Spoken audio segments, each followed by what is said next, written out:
Lepo pozdravljeni vsi skupaj, lepo, da vas vidim v takem številu, da ste se odzvali vabilom. Danes, kot veste, je z nami Stanislav Grof. On verjetno ne potrebuje neke predstavitve, ampak jo pa zasluži, tako da bom vseeno povedala osnovne stvari o njem, oziroma tiste najbolj pomembne.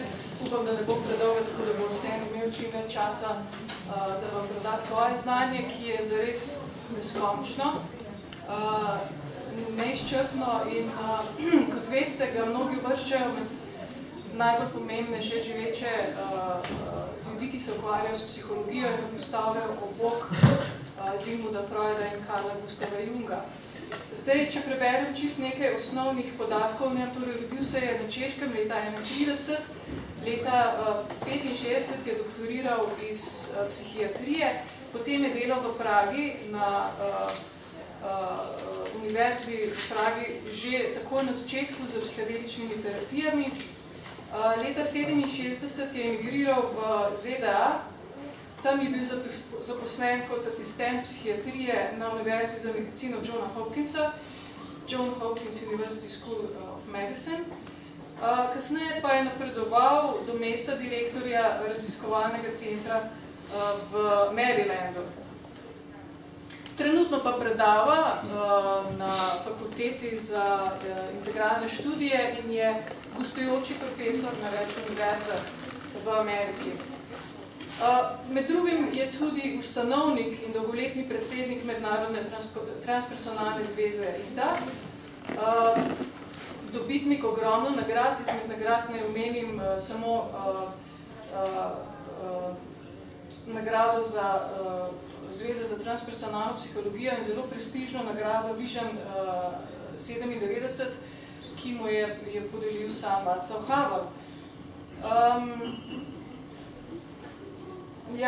Zdaj, težko je njegov res obsežen opus strniti v nekaj teh kratkih besed, ampak vendarle bom poskušala res tiste ključne stvari izpostaviti v njegovem delu. Torej, najprej preko zgodnih poskusov psihoaktivnimi snovmi v psihoterapiji je razvil teorijo in prakso, ki se uporablja še danes, to se pravi za psihedelične terapije, kot veste, nov razcvet na področju raziskav psihedeličnih terapij. Torej, preko raziskovanja rojstne travme je prišel do temelja in konstruiral celo teorijo o prenatalni in perinatalni psihologiji. Zdaj, njegov največji doprinos v psihologiji je verjetno njegova razširjena kartografija Psyche, ki poleg biografskega nivoja in kolektivnega nezavednega, ki ste ga peljali že Freud in Jung, razširi na prenatalno, perinatalno in celoten spektr transpersonalnih izkustev. Torej, skupaj z Maslovom in Sjutičem je na začetku 70-ih let postavil temelje transpersonalne psihologije, tako imenovane četrte sile v psihologiji. Je avtor preko 150 strokovnih člankov in 22 knjig, ki so prevedene v številne tuje jezike. Tisto, kar še moram omeniti, je, da je skupaj z soprogo Kristino osnoval močno izkustveno metodo duševnega in duhovnega razvoja, holotropic breathwork oziroma holotropno delo z dihanjem, ali holotropno dihanje na kratko. Kot veste, žal Kristina ni morala priti zaradi zdravstvenih razlogov, ampak vendarle bo Stan poskušal vsaj malo prikazati tudi njeno delo in njen prispevek v transpersonalni psihologiji. Torej, danes nam bo Stanislav Grof v bistvu predstavil nekako njegov pogled, glede na njegovih 50 let izkušenj in raziskav, njegov pogled na možnost razvoja psihologije in psihoterapije. So Stan, we are really grateful to have you here, and this is a great opportunity that we're really grateful to have you here, and the stage is yours. Thank you. Thank you very much. Is it too loud? No, it's okay. So, good afternoon. Before I start talking, I would like to thank Mojca and Marko and I understand, a group of other people who have been involved in preparing, organizing this meeting. It takes a lot of time and effort, and the work is done behind the scenes, so it's usually not appreciated. So I really appreciate it very much. Thanks for the invitation, and they also have been remarkable hosts.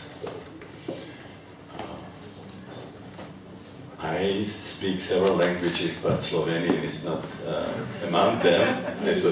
I can guess, approximately what is being done.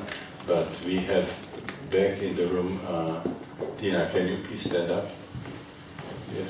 Tina, who knows, not only the art of translation, but she knows transpersonal psychology and has done inner work. So I think you will get really, accurate translation. Those of you who don't speak English.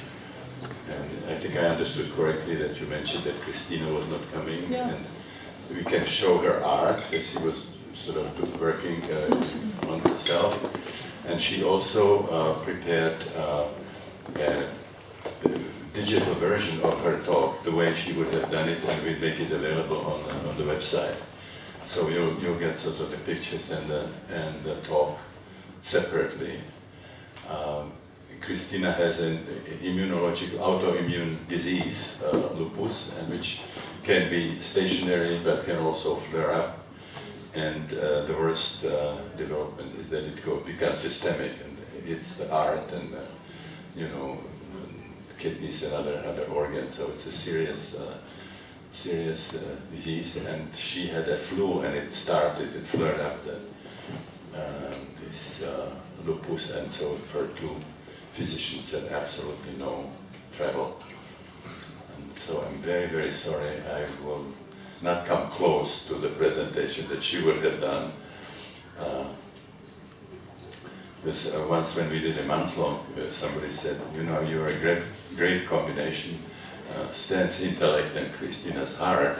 And we didn't like it. We said, what's wrong with my heart? And what's wrong with Christina's intellect? But it's true. I mean, she is really coming, with incredible warmth. And I'm really sorry that she's not here. So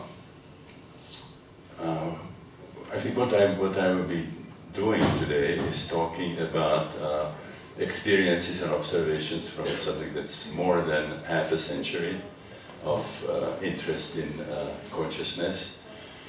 And what I will be presenting will not be easy to digest for people who have traditional training. And I just would like to say it took me years before I trusted my own observation, because it's so radical.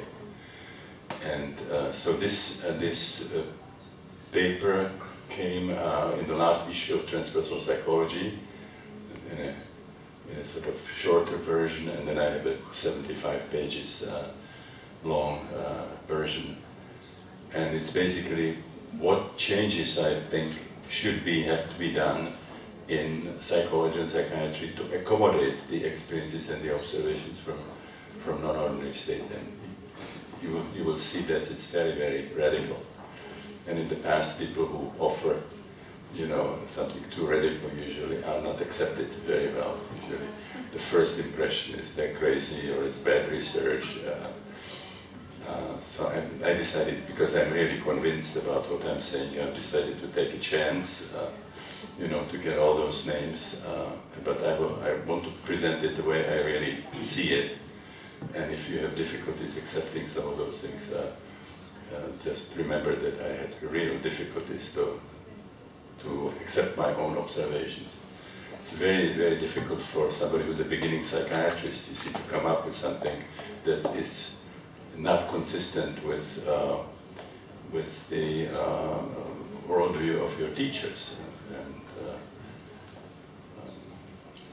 And challenging is really difficult. It took me a few years before I started trusting, what I was seeing and what I was experiencing. I had the most materialistic education that you can imagine. I studied medicine and psychiatry in Prague when we had a Marxist regime. We were controlled by the Soviet Union, probably much more than you were. And so this was the purest materialistic doctrine that you can get, and this really turns it all around. So I would like to start this by a somewhat unusual, in a somewhat unusual way, in that I would ask you a few questions. The first question would be, how many of you experience in your own everyday life some powerful non-ordinary states of consciousness, and in what context it was? The possibilities, or some of the possibilities, are intense spiritual practice, or kind of retreat, or very, very powerful methods of these spiritual practices. Some powerful form of experiential psychotherapy. The next one would be sessions with psychedelic substances, shamanic rituals, and participation in some other types of native ceremonies, near-death experiences. Michael Murphy, the co-founder of SLN, wrote the book Psychic Side of Sports, showing that many athletes can have actually mystical experiences during some rigorous sport performance. And the last category would be spontaneous experiences in everyday life. You don't ask for them, you don't do anything to induce them, you might be even fighting them, and they happen anyway. So can I see the hands now for any of the category? Okay, when you can look around, it's probably somewhat self-selected group, but it really happens, anywhere where we come. How many of you experienced the holotropic breathwork already? Okay, quite a few. If not, there is Moitza and Marco, who are both certified, and I hope you brought your flyers. Yes. That people know how to find you if they really want to test the kind of things that I will be talking about today. So the reason I'm asking about these non-ordinary states is, first of all, in holotropic breathwork and in psychedelic sessions we use the healing, transformative, and evolutionary potential of non-ordinary states of consciousness. And I'll be also talking about the heuristic potential. It's H-E-U-R, which means that if you work with these states, you get a radical new information about the psyche, about consciousness, and even nature of reality that you have to deal with. You have to integrate somehow into your worldview. The other thing is that in psychiatry, psychology, we don't have a category spiritual experience, mystical experience. People who have these kind of experiences spontaneously, they tend to get a diagnosis of being psychotic, and the diagnosis is given for life. That means just if you have just one episode and it doesn't happen, you would be called psychotic in remission. But just experiencing one episode of these states that we all can experience, because we all carry those elements in our psyche. That's enough for a psychiatric diagnosis that still is to a great extent stigmatizing.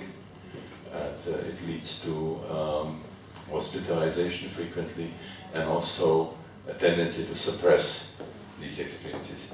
Very different from every other culture. All the ancient cultures, all the pre-industrial cultures would not only hold these experiences in great esteem, but they would actually develop what I call technologies of the sacred. Some safe and powerful methods of inducing them, and they would use it in special rituals for healing. First of all, as a major vehicle of their spiritual and ritual life, they would use it for healing purposes. They would use it for cultivating extrasensory perception. sometimes for practical purposes, finding lost people or lost objects. They use it also as major inspiration for their art.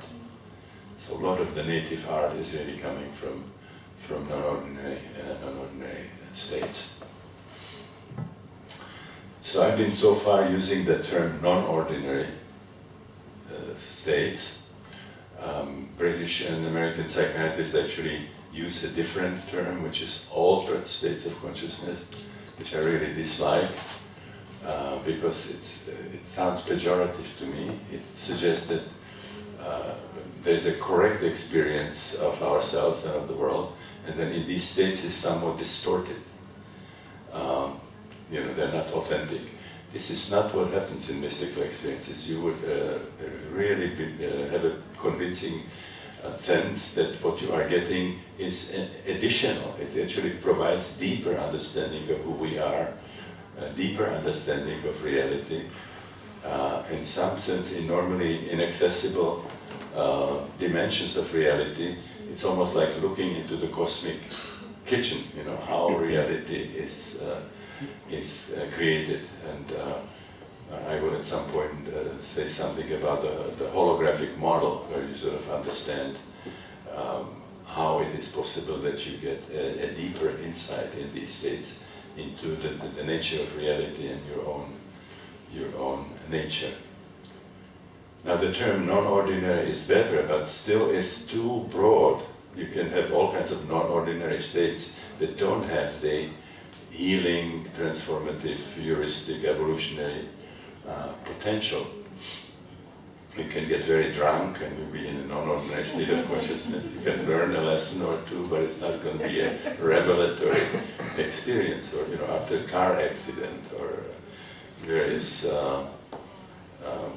intoxications, degenerative processes in the brain, you can have non-ordinary states of consciousness, epilepsy and so on.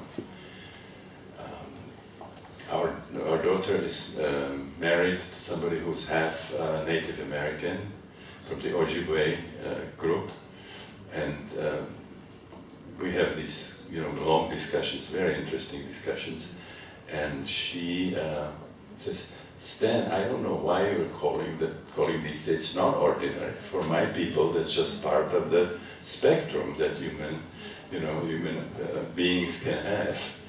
So I think I'm somewhat avant-garde in the academic circles, but for her it's a very sort of limited presentation that I do.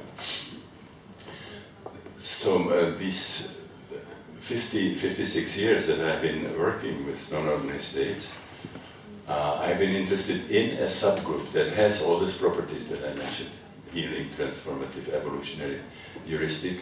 And I was astounded that psychiatry does not have a term for them. All these states are altered, and they're all seen as one or another form of pathology. So since I didn't find a name, I decided to coin one myself and started calling them holotropic. So the term holotropic is a neologism. It's a composite word from Latin. Holos means whole, and trepein means moving in the direction of something. You will probably know the term heliotropism. Helios is the sun, and then trepein again, moving in the direction of something. And it's the property of the flower, of the plant, to always follow the sun. For example, if you take a picnic on the field of sunflowers and you're there for 3 hours, they will sort of all do something like this. Okay? So it's moving toward wholeness, it's the literal translation. And if you say this to somebody from the industrial civilization, and they will say, "What do you mean, moving toward wholeness? Aren't we already whole the way we experience ourselves in everyday life?" And the answer would be no. We identify just a very small fragment of who we are and our experiential potential. And I use frequently the Hindu way of presenting it. in the Hindu religion, spirituality, you would hear we are not nama rupa, we are not name and shape, we are not body ego. Our deepest identity is with a spark of cosmic creative energy that we carry in our innermost being. And it's called in Sanskrit Atman. And this is not a belief of the Hindus or some kind of a fantasy. This can be pragmatically proven if you follow certain practices, certain yogas. This is something that is available, that experience is available to all of us. Unfortunately, in the Western civilization, industrial civilization, we have rejected all holotropic states. This happened in the scientific and industrial revolution, where there were discoveries that were turned into technological improvements, and the reason started sort of changing the world, and there was a tremendous admiration for reason. You probably know that some of the French churches were not being used anymore for divine service. Notre Dame was called the Temple of Reason, and there came with kind of a hubris with it, that everything that's not rational is irrational. It's kind of an embarrassing leftover from the childhood of humanity, and it was rejected, and actually some of the means or contexts of creating were even outlawed. People really cannot do it, unless the native cultures that were actively seeking these states, and we pathologized these states. So it is something that can be pragmatically proven, but unfortunately most people have to experience it to believe it. Otherwise it's like discussing sexual orgasm with pre-adolescents. If you didn't have the experience, you might wonder how, can there be an experience that people would ruin their lives for? And the same with the mystical, people give up. They don't ruin their lives, but they give up their everyday life for spiritual pursuit. One day, when they get a sense what it is about. So another way of saying that would be use Teilhard de Chardin, who was a Jesuit philosopher and paleontologist in France, and he said, we are not human beings having spiritual experiences. We are spiritual beings having human experiences. And Alan Watts, the British-American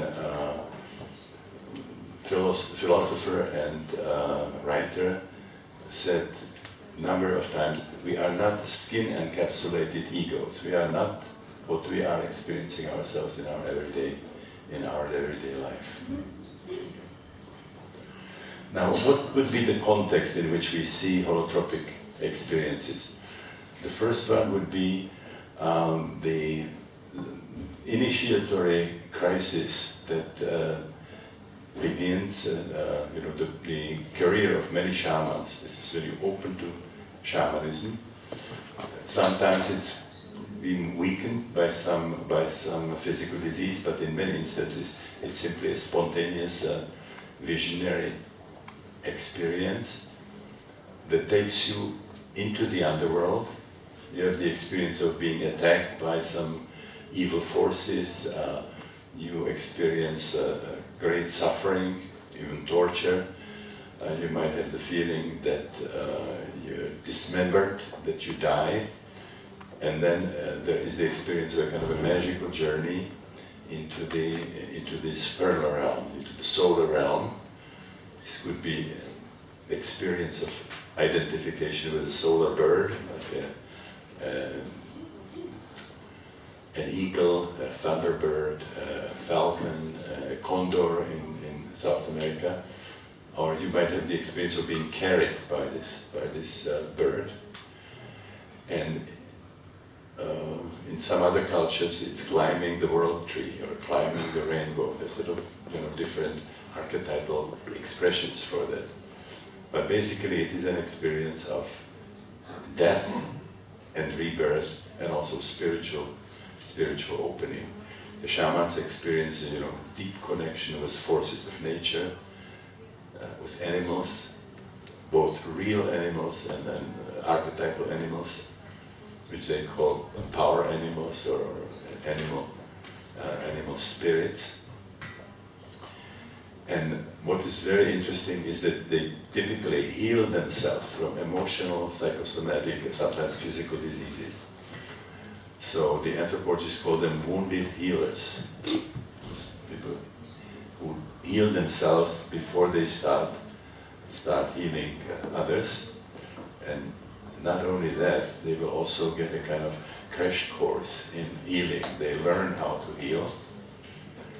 And if they integrate the experience well, they are then sort of accepted as healers in their tribe.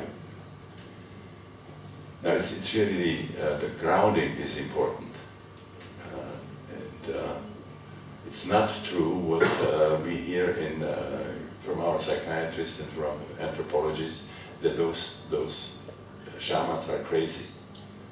The discussion, are they schizophrenics, are they borderline, are they hysterical psychotics because they can be so theatrical.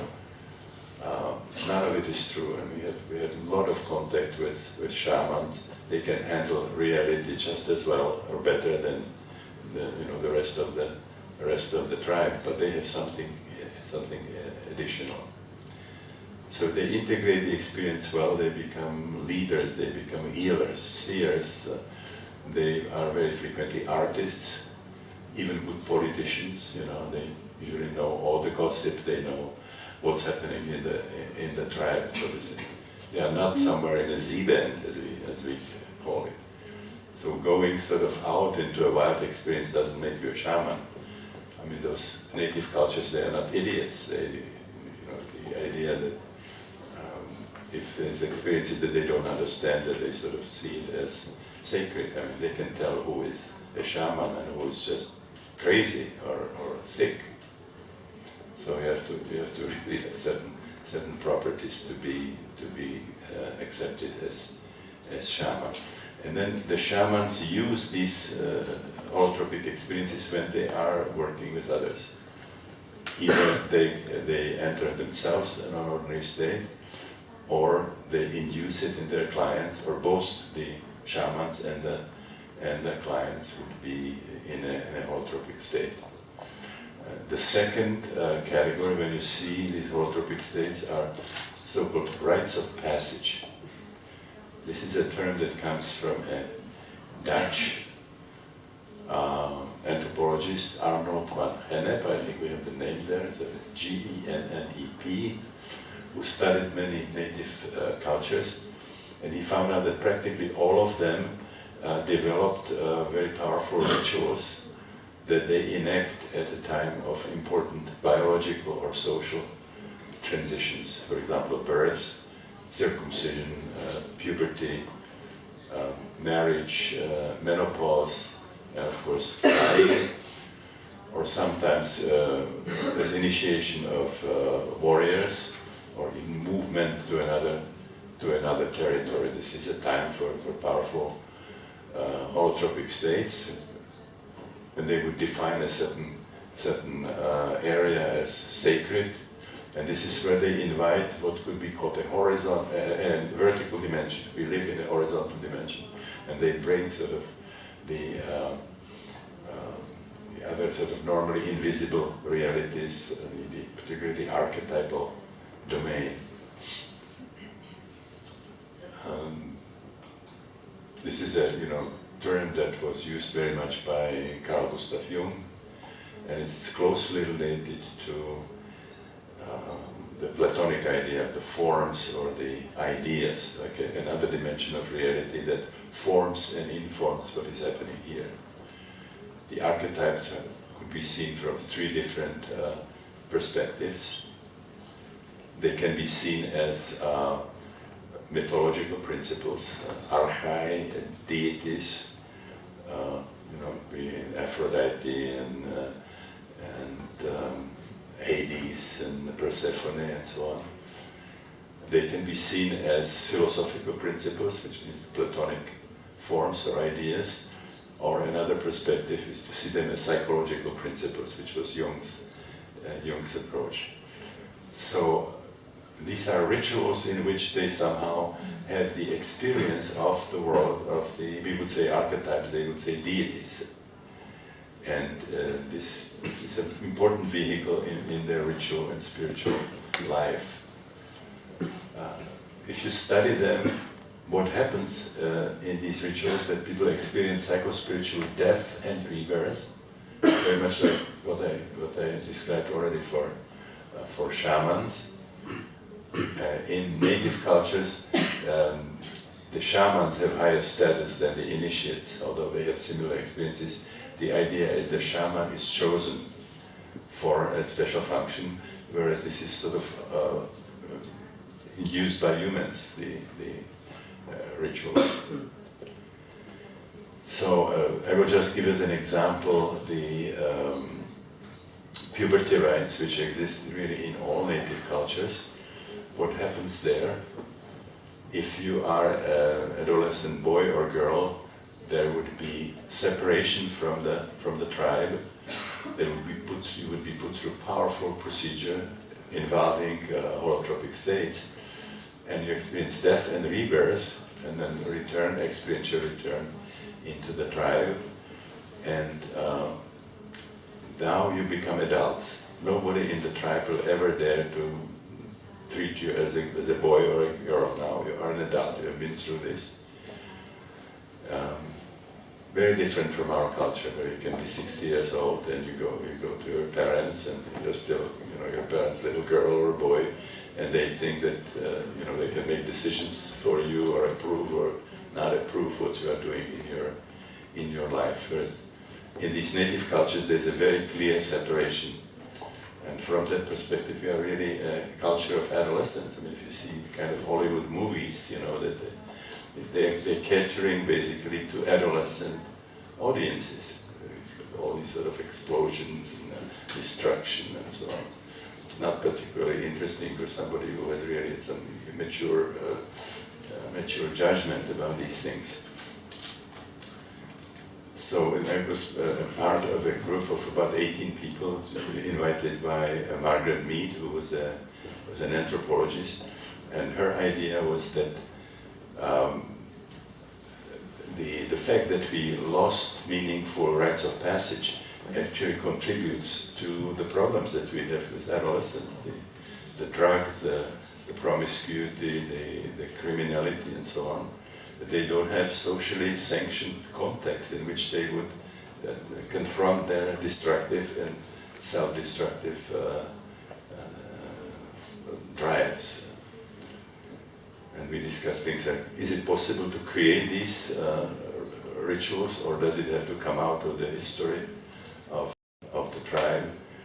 And since psychedelics were kind of out of question in the current situation, we discussed actually the holotropic breath work. We discussed things like fire walking, what's called in the United States ropes courses.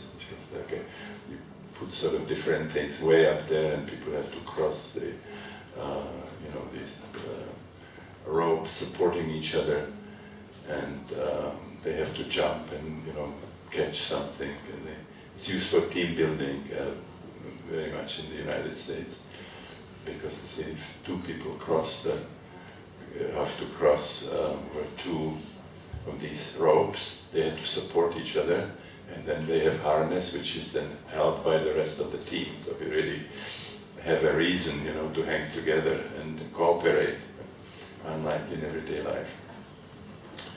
So the third major category is something that was described for the ancient mysteries of death and rebirth. These are based on mythologies that are about gods and demigods and some legendary heroes who experienced death in one way or another. They were killed and dismembered and put back together, or they visited the underworld and returned,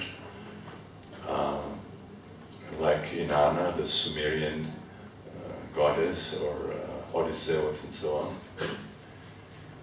And in all these places, there were ritual events, ceremonies, in which people experience again death and rebirth, and this was seen as identification with the corresponding deity. So there were the Sumerian mysteries of Inanna and Dumuzi, there were the Egyptian mysteries of Isis and Osiris, there were the Bacchanalia, which were based on the myth of Dionysus being dismembered and resurrected by Pallas Athene. The ceremonies of Attis, Adonis, the Corybants, Mithra. In Mesoamerica, Quetzalcoatl in the Aztec tradition, the hero twins in the Mayan tradition, and so on. I just have to check, I think I'm going too fast. Am I giving you a hard time? Is that okay? Okay. I forget that I'm cooperating.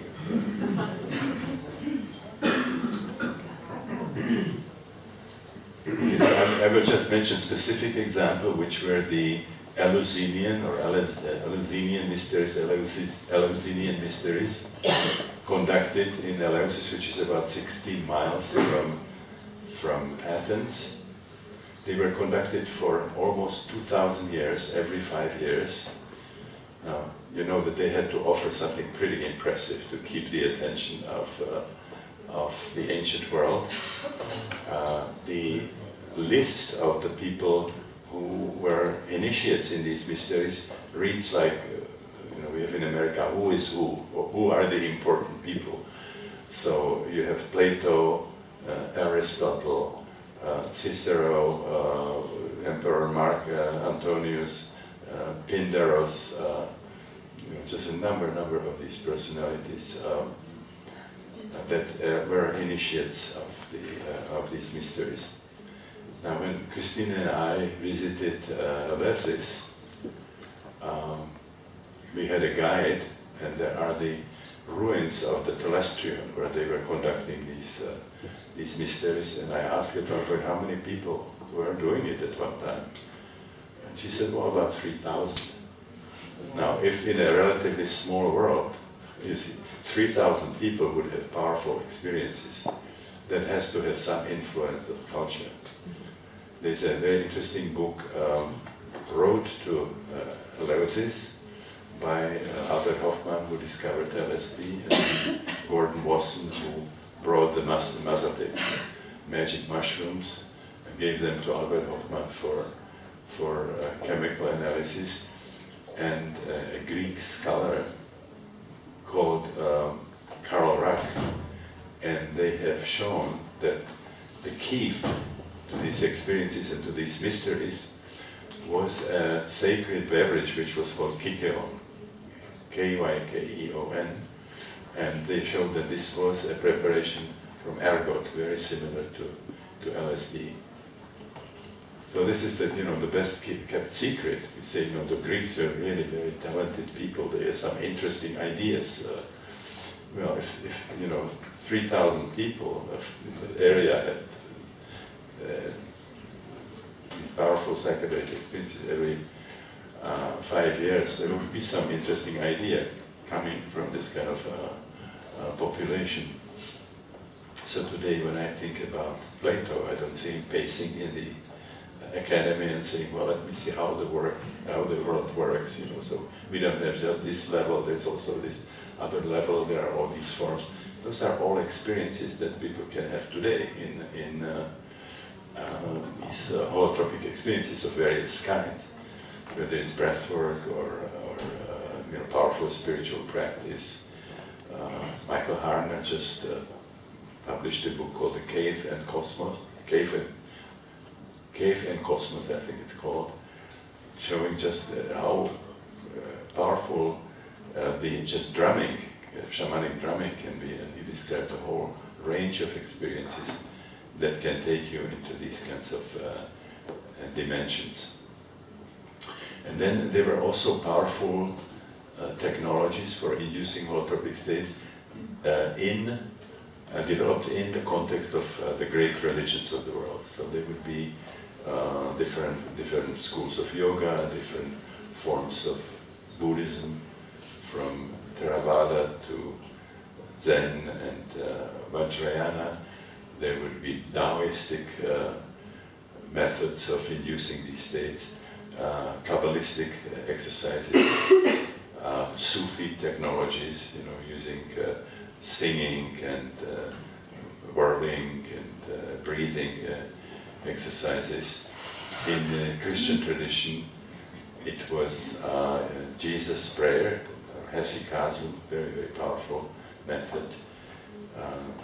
What the desert fathers were doing, like Saint Anthony and so on, and then the exercises of Ignatius of Loyola in the Christian tradition. Okay. Now the revelation of the deep sort of identity of the individual with the divine is really the secret that you find at the core, the mystical core of major spiritual, religious traditions. So I have just several examples. We already mentioned Hinduism. We are Atman, Brahman, Tattvam Asi. I didn't say that.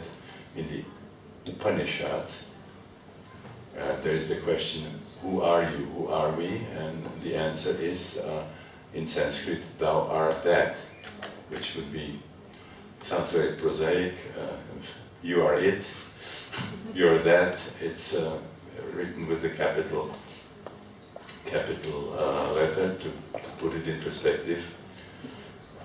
But what it basically means, your nature is divine. We are all divine beings, and it's not, that me, Stan Grof, I am God, I'm a divine being.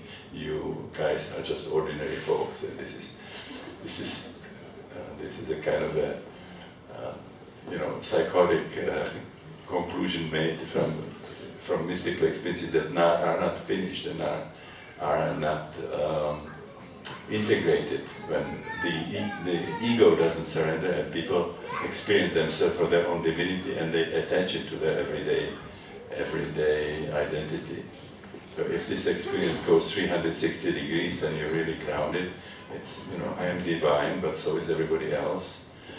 Some people have that experience before me, some other people can have it tomorrow or 2 weeks from now. So it's not a big deal. So I'm just going to go and wash dishes. It's just the divine incarnate washing dishes. Nothing sort of changes in the world except your understanding. You have some really deeper understanding of reality and certain dimensions that are not normally available to us in the ordinary state of consciousness. But in these sacred scriptures, in the Vedas, Upanishads, they didn't make it up. Those are not fantasies. I mean, those are really experiences that we all can have. Spent a lot of time with Swami Muktananda in Siddha Yoga. He used to say, God dwells in you as you. And he's thinking, the Guru, you, and God are one. And we have Buddhist scriptures, look inside, you are the Buddha. You have Confucian tradition, heaven, earth, and humans are the same. Jesus, in the mystical tradition, says, Father, you and I are one. It also says, the divine kingdom doesn't come by expectation. The divine kingdom is here, but people don't see it. In other words, something has to change in your perception. It's not like that 2,000 years ago, God incarnated, and now we are all, waiting for the second coming. Christina, in her book, The Thirst for Wholeness, about mysticism and alcoholism, the spiritual path, describes how, as a girl in Honolulu, she went to the Episcopalian church and they let them sing, "Oh Lord, we are miserable sinners who don't deserve the but crumbs from your table. We are sick to our core, there is no help to us." You know, Brother David says, gospel means good spell, good news. So if I say you are not ordinary human being, you are divine, that's good news. If I say you're a miserable sinner who doesn't deserve the crumbs from God's table, that's not particularly encouraging message. It's actually vaccination against spiritual experience, because ultimately in the sort of, from the mystical perspective, the only place where you can really find God is inside, or maybe in nature. But you don't need hierarchies. Mystics don't need hierarchies. This is why they didn't have a good standing in the church, you know. During the Inquisition, a lot of people who had direct experiences would end up in the autos da fe. We have another one, which is Saint Gregorius Palamas, the kingdom of heaven, nay, which is like no. The king of heaven is within us. Then you have Kabbalist Abulafia, he and we are one. Mohammed said, whoever knows himself, should have also say herself, knows his Lord. And the Sufi Halaj said, I am God, and the absolute reality, the true reality, and he got burned by the members of the organized religion. These are just, just my own areas of interest. I was introduced into this realm of holotropic experiences when, as a beginning psychiatrist, I volunteered for an experiment with LSD, which was sent to us from Sandoz. They said this is a very interesting drug that was discovered practically by accident by Dr. Hoffman, an expert in ergot alkaloids, who somehow intoxicated himself as he was synthesizing LSD. Actually, the story is much more interesting than he says. I don't have time to go into it. He was, lysergic acid is something that exists in these ergot alkaloids. Lysergic is from lysis, which means dissolving, and ergot, so something that you get from dissolving ergot. And he was creating various derivatives of the lysergic acid, and LSD was the 25th. So this is why it's called LSD 25. It was synthesized in 38, years 38. He sent it to the pharmacologist and it came back not a particularly interesting substance. They tried it on rats and rabbits, and it's not particularly interesting what you can observe. And so he continued making more of these derivatives, but those of us who knew him heard frequently, he said somehow as he was doing this work, he couldn't get rid somehow of the idea that they must have overlooked something in this one particular substance. Very, very strange. It became so strong that 5 years later he decided to synthesize another sample and send it back for more careful analysis. And of course, no matter how careful you are, how meticulous, you don't experience it, or you cannot sort of see it in animals. And he just happened to intoxicate himself, and this is how he discovered that. So he used to say, I did not discover LSD, LSD called me, sort of like this substance, to say, wait a minute, you should really take a closer look.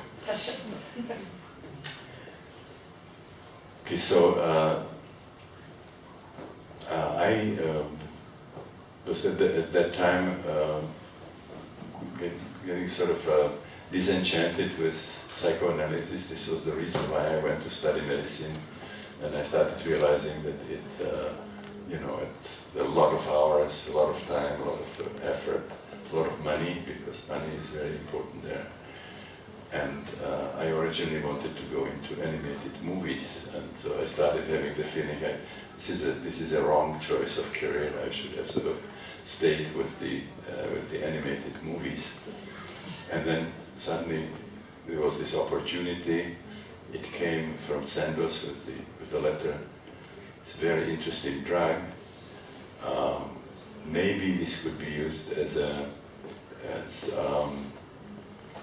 experimental psychosis. You could sort of give it to quote-unquote normal people.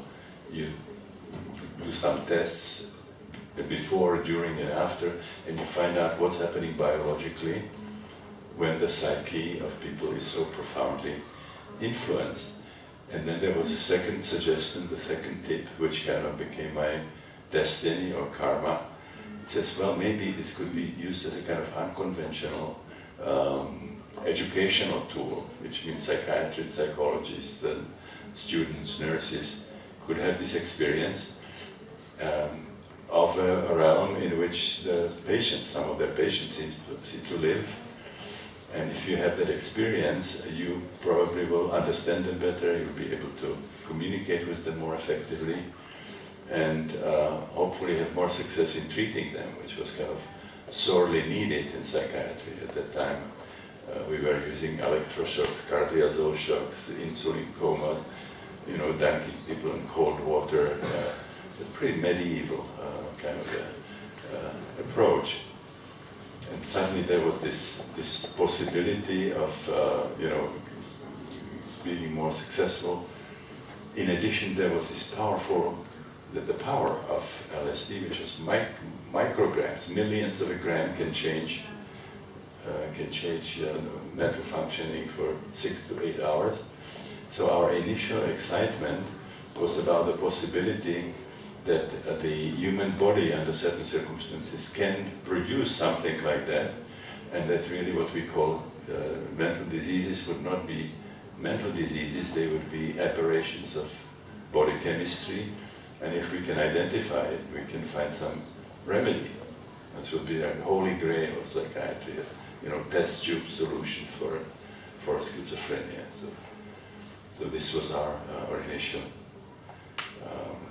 excitement about LSD. I volunteered in this experiment, and my preceptor was very interested in electroencephalography, and in particular in something called driving the brainwaves, which is exposing people to stroboscopic light and finding out if you can influence the brainwaves in the suboccipital area.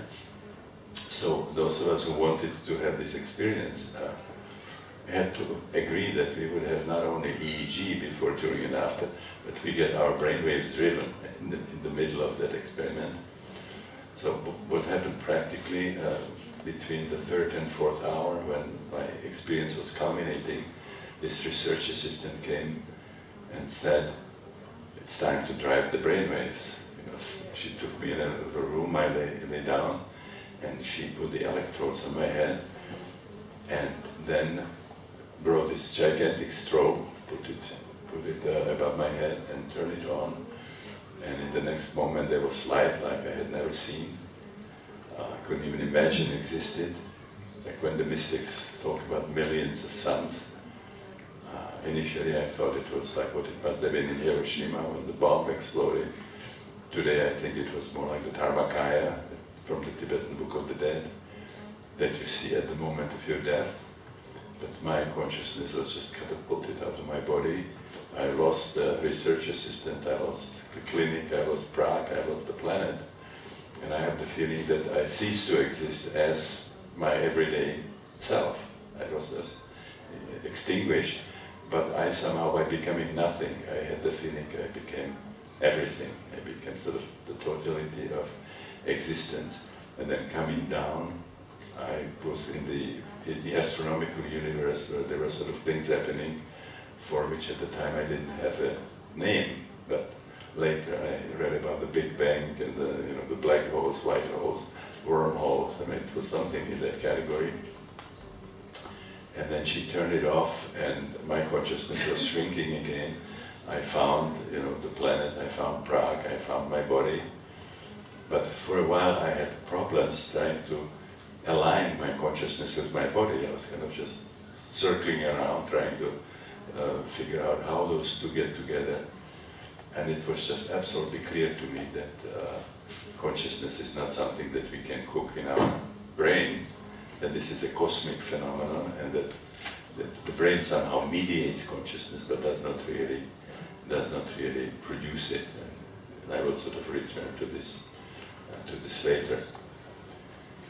So I sort of landed in a really beautiful place, and I thought I'm already stuck with psychiatry, and if you're a psychiatrist, this is by far the most interesting thing you can do, is to study these states, these holotropic states. So if you look at these 50 years, I've really done very little that would not be related in one or another way to these holotropic states. So these are the different situations. I had personal experiences with different psychedelic substances, also various non-drug methods of self-exploration.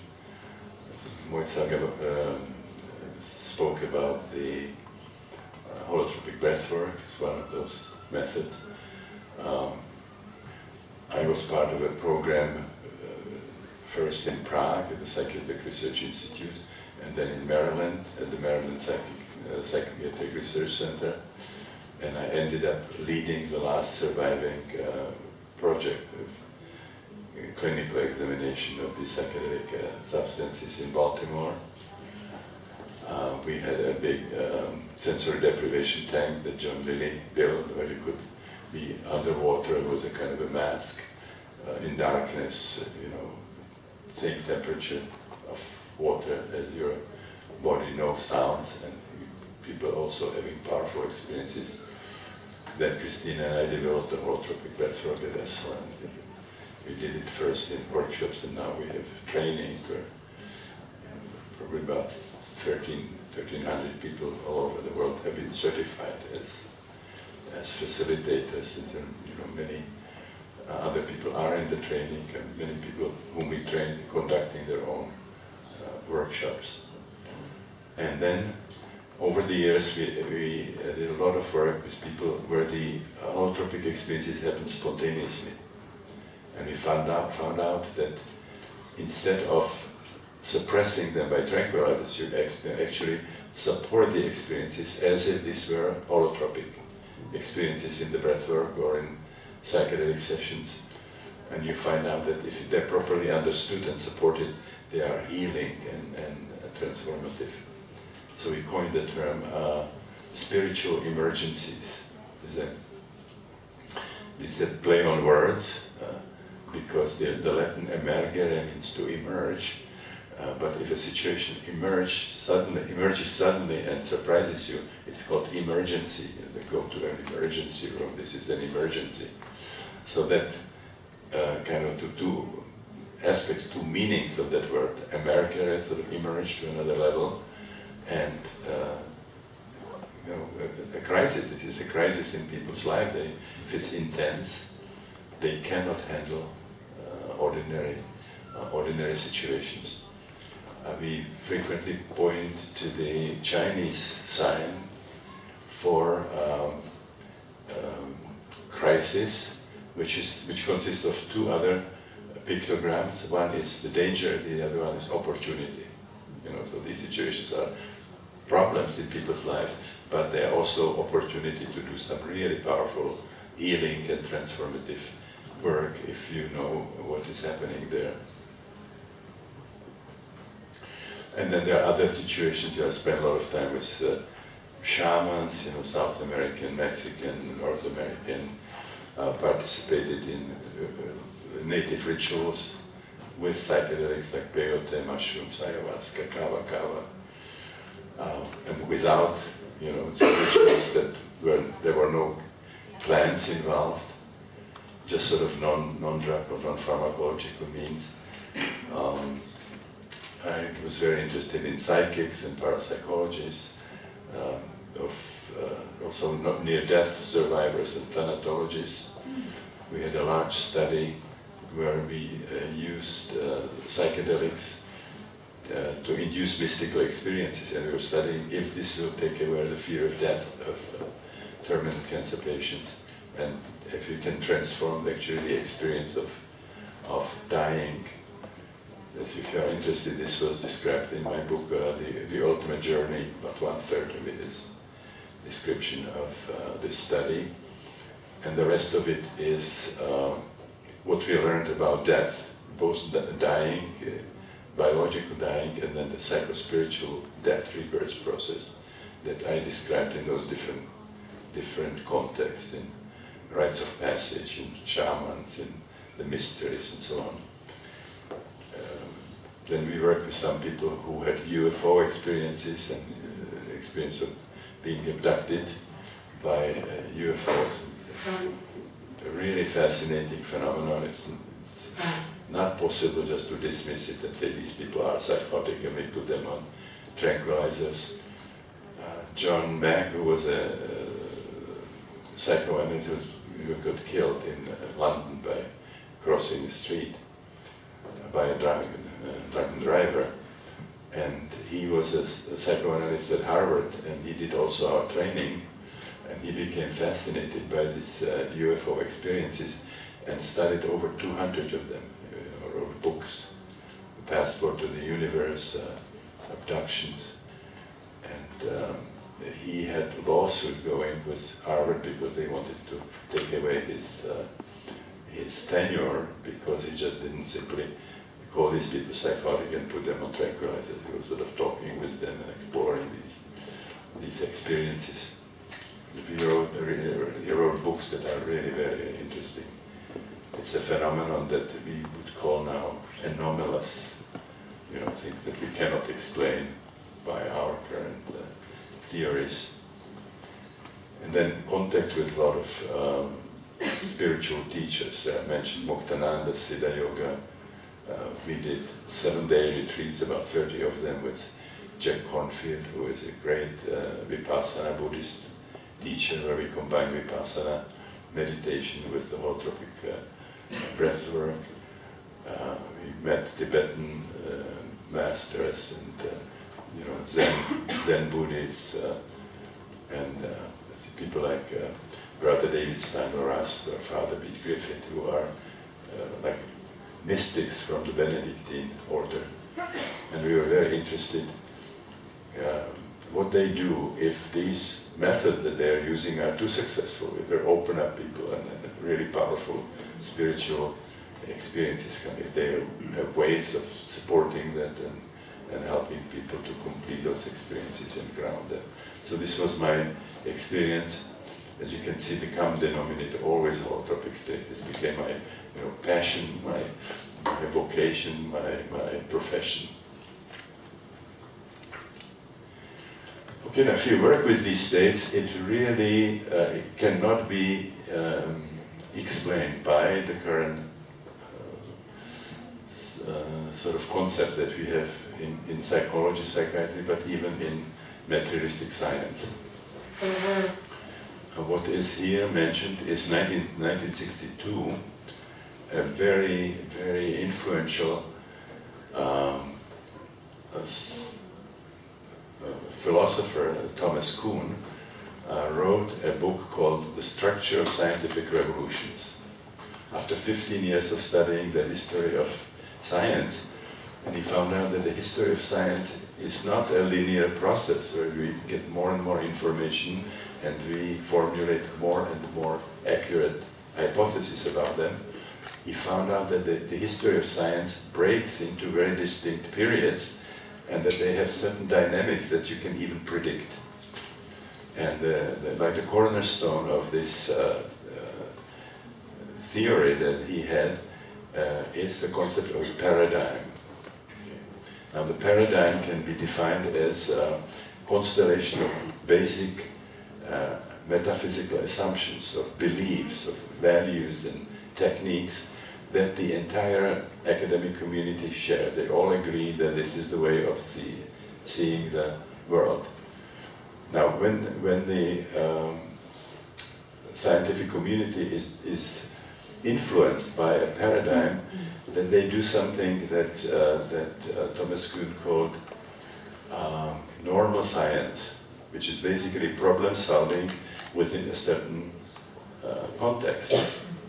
It's like playing chess. I mean, you cannot stay the pawn suddenly and use the pawn as a king. You have to play it by rules. You know what is possible, what isn't possible, and then you have problems and you solve them.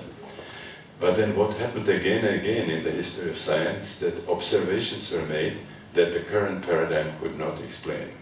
And that's usually initially dismissed. This couldn't have happened, this is bad science, or mentioned, the person is crazy. But then when they keep coming, and coming from different directions, it creates a crisis. And that Kuhn called abnormal science.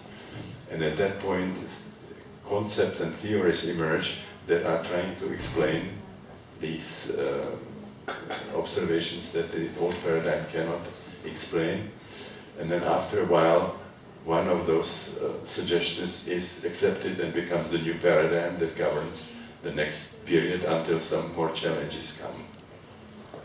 So I have here a few examples of that.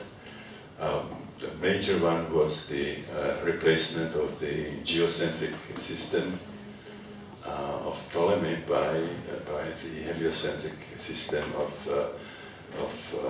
Copernicus, Galileo, and Kepler. Kepler finally sort of really gave the final proof for that. Another major paradigm shift was happened in chemistry, where Becher's concept of the phlogiston, which was the kind of a royal substance that was combining with other substances, and this is how you could explain the variety of chemical substances.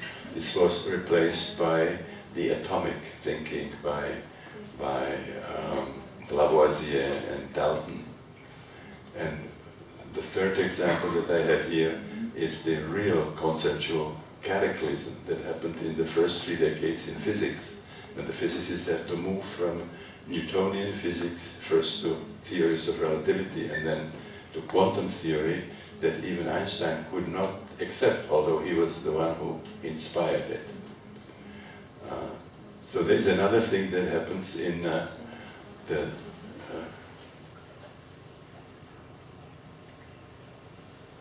sorry, I'm going back, yeah? No, it's okay.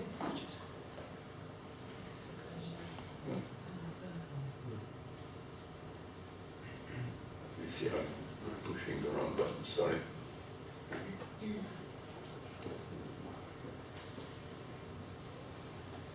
Okay, this is another thing that the scientific community does very frequently, that the current paradigm would be considered to be an accurate and definitive description of reality. This is called confusing the map and the territory. Gregory Bateson Korzybski from Poland first described this phenomenon, and Gregory Bateson used to say, if scientists make that kind of error, it might happen to them that they come to the restaurant and they eat the menu instead of the dinner.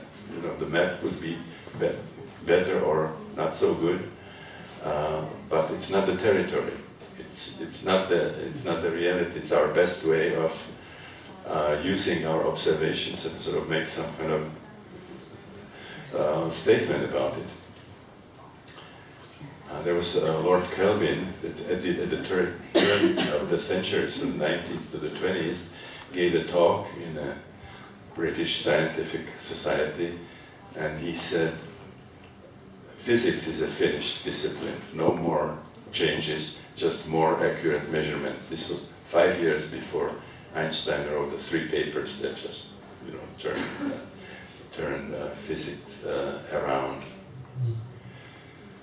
So what we have now is an enormous number of what we call anomalies or anomalous phenomena, which is things that current science cannot explain. Just major example, it's what happens to people in near-death situations. The consciousness goes out of the body, and they might be in a state of clinical death, cardiac death, or even have a flat EEG, and consciousness is watching it all from the ceiling, and then either gets interested and floats down to check it a little better, or decides to go for a little trip and goes to other rooms of that same building, or experience something 200 miles away. And if you have an open-minded scientist who goes and checks it, he doesn't say these kinds of things cannot happen. Go and check it. They find out that they can confirm it. They get sort of consensual validation from people who have a gift of vision.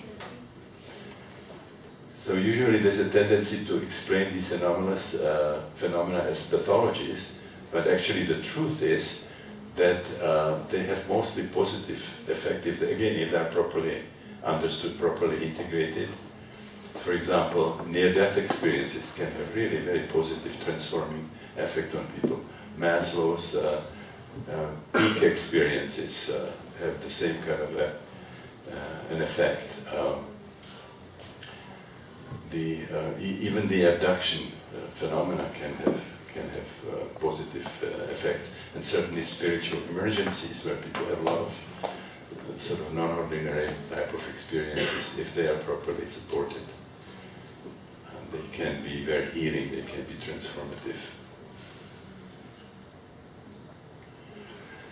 So how do you solve the problem phenomena?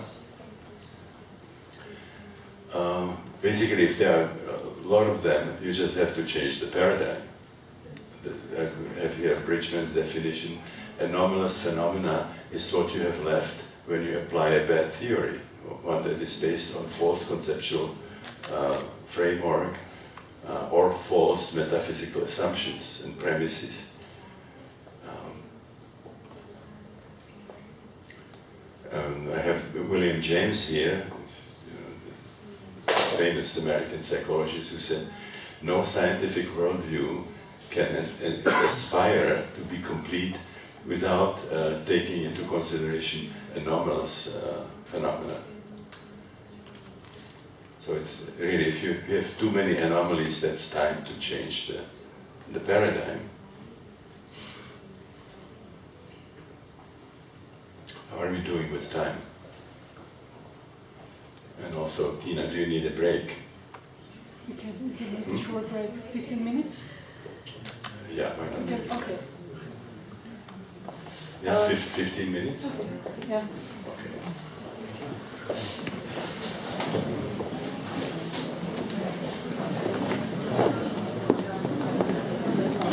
Okay, so we'll continue.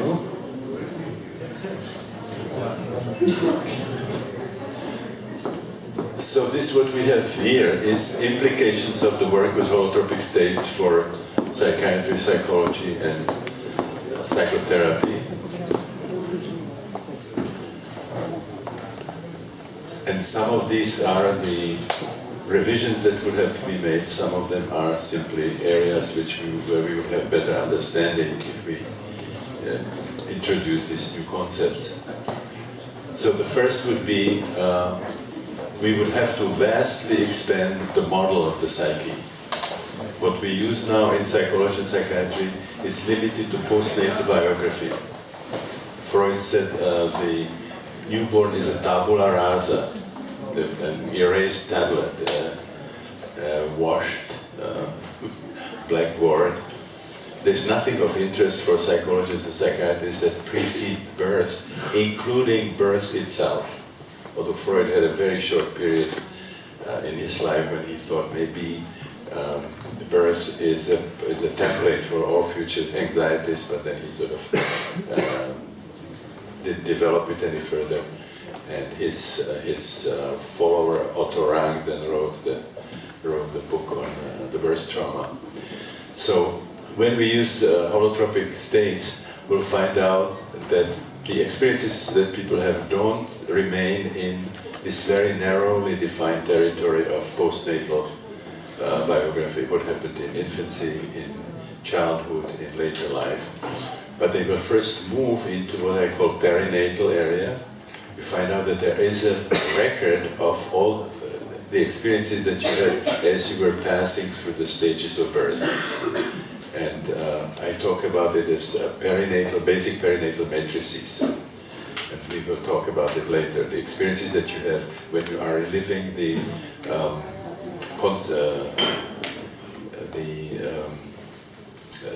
individual stages of the birth process. And then there is another very vast area which we now call transpersonal, where you can have experiences of experiential identification with other people, you can experience group consciousness, you can experience identification with various representatives of other species, even plants. Then another category of transpersonal experiences takes you back into history, not just your history, but human history. You can experience things from other centuries, sometimes with a feeling of what we call déjà vu, déjà vécu, which means something's happening to you and you say, this is not new. I have already seen this, I have already experienced this, and then we are in the realm of karma and reincarnation. You understand why so many cultures and so many historical periods had shared this concept that there were some other lives that preceded this one, and that there's some kind of a connection between them. This is I don't want to call it belief, because it's not, belief is some kind of ungrounded conviction. This is simply conclusion from a category of powerful experiences. So this was shared by many different groups, by many different cultures, all Indian religions, Hinduism, Buddhism, Jainism, Parsi religion. You find it in North Americans, natives, you find it in South American Indians, you find it among the Kahunas in Polynesia, you find it in medieval Judaism, in Kabbalah, you just find it in a number of different contexts. And then these experiences can also take you into the world of mythology. And as Jung has shown, you can have experiences from mythologies that you don't know anything about intellectually. This is when he came with the idea of collective unconscious. And the collective unconscious can be historical, which takes you into other centuries, or it can be archetypal, when you have experiences of deities and realms described by various mythologies. So in principle, you can experience anything that you in everyday life experience as an object, you can in holotropic states experience as a subjective experience. You can become a sequoia tree, you can become a whale. I had an experience of being a carnivorous plant in the process of digesting a fly. Now the second experience that I couldn't conjure up in my everyday consciousness. I mean, this was so beyond my ordinary imagination. Okay, now the second category is if you work on some emotional or psychosomatic problems, or even interpersonal problems. According to traditional psychology, psychiatry, the roots should be, if they are not organic, the roots should be in infancy and childhood. There's a whole scheme that came from classical psychoanalysis, where you associate various disorders with various periods of your postnatal life. Oral problems like alcoholism, addiction, even depression would be, suicide would be seen as oral problems. With suicide, you kill introjected breast of your mother, for example. The obsessive-compulsive neurosis would be linked to toilet training, and then in classical psychoanalysis, hysteria, anxiety hysteria, which is phobias, and conversion hysteria, which is the anything from hysterical anesthesia, hysterical paralysis, hysterical aphonia, not being able to talk, hysterical blindness, hysterical attack, hysterical pregnancy, those all would be seen as related to the period around 4 years of age when you're dealing with the Oedipus Electra problems and you experience some kind of sexual trauma. Now, if you are working with holotropic states, then you always find some meaningful connection to your early life.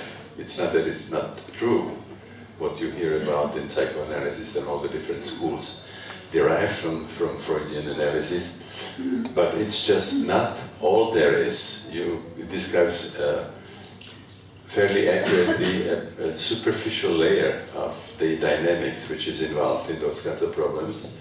If you have a more powerful method like psychedelics or the breathwork, you'll find out that the roots go much deeper. You find additional connections to one of the perinatal matrices, and then beyond this or beneath it, you can have a reincarnation experience, or you can have some encounter with archetypal dynamics. You can even have what's called phylogenetic, in other words, some experiences from the life of your animal ancestors. So this looks like very bad news. We thought all we have to do is to clean our memories from childhood, from infancy. Now we see the playground is much, much bigger. The good news is that you discover new, powerful therapeutic mechanisms, healing mechanisms on the perinatal level and the transpersonal level.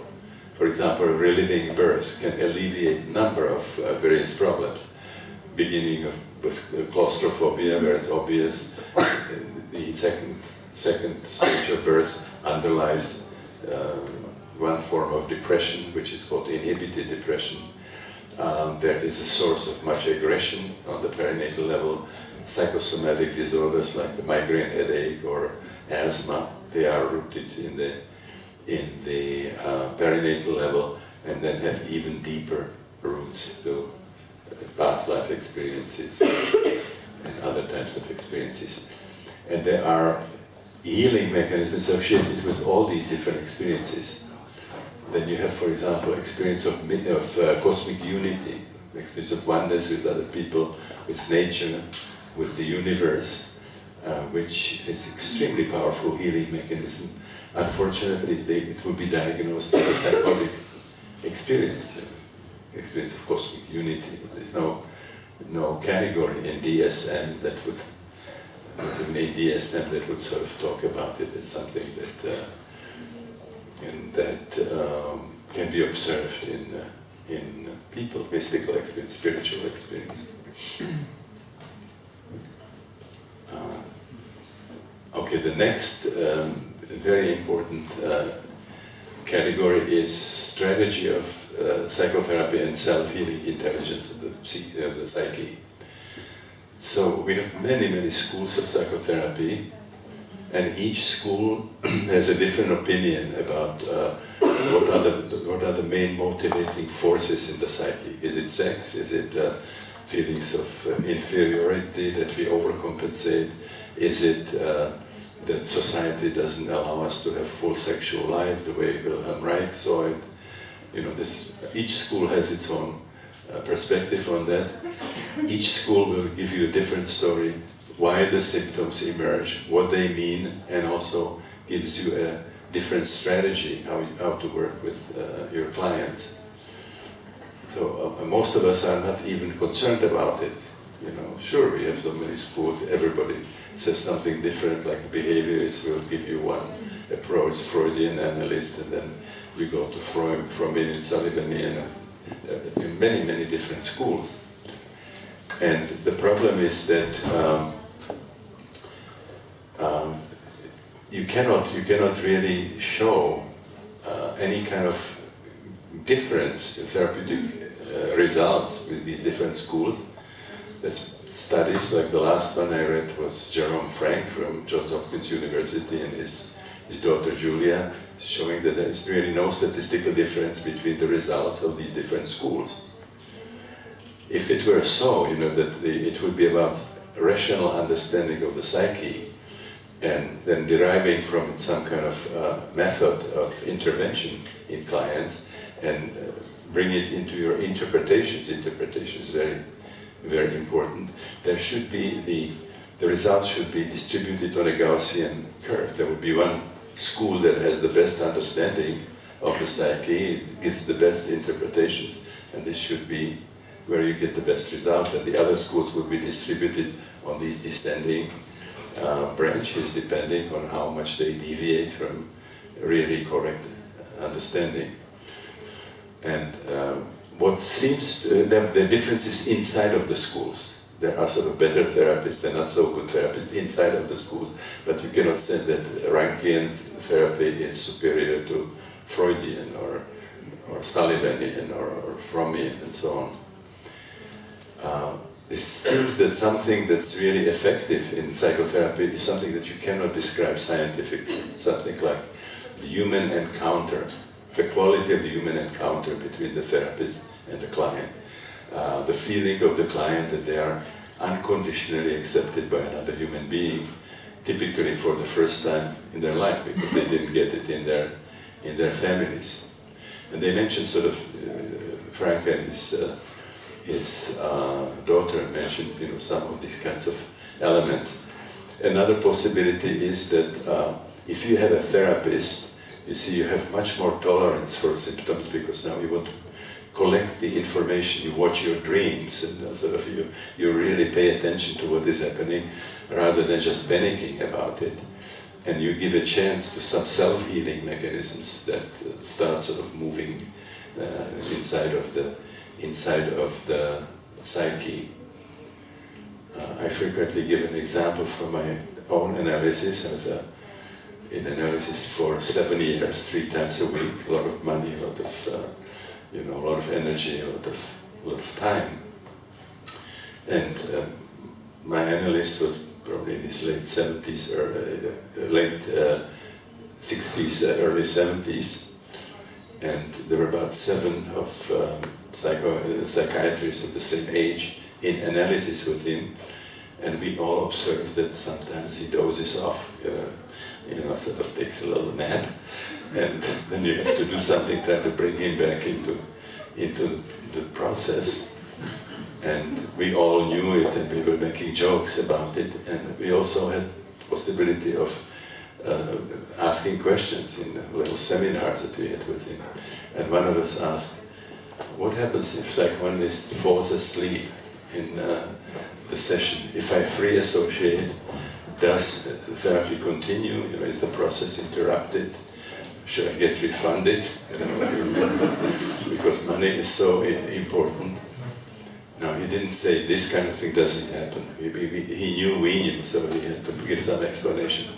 So he said, yeah, it can happen. Sometimes you're tired, you're recovering from a flu, you didn't sleep well. Yeah, it can happen.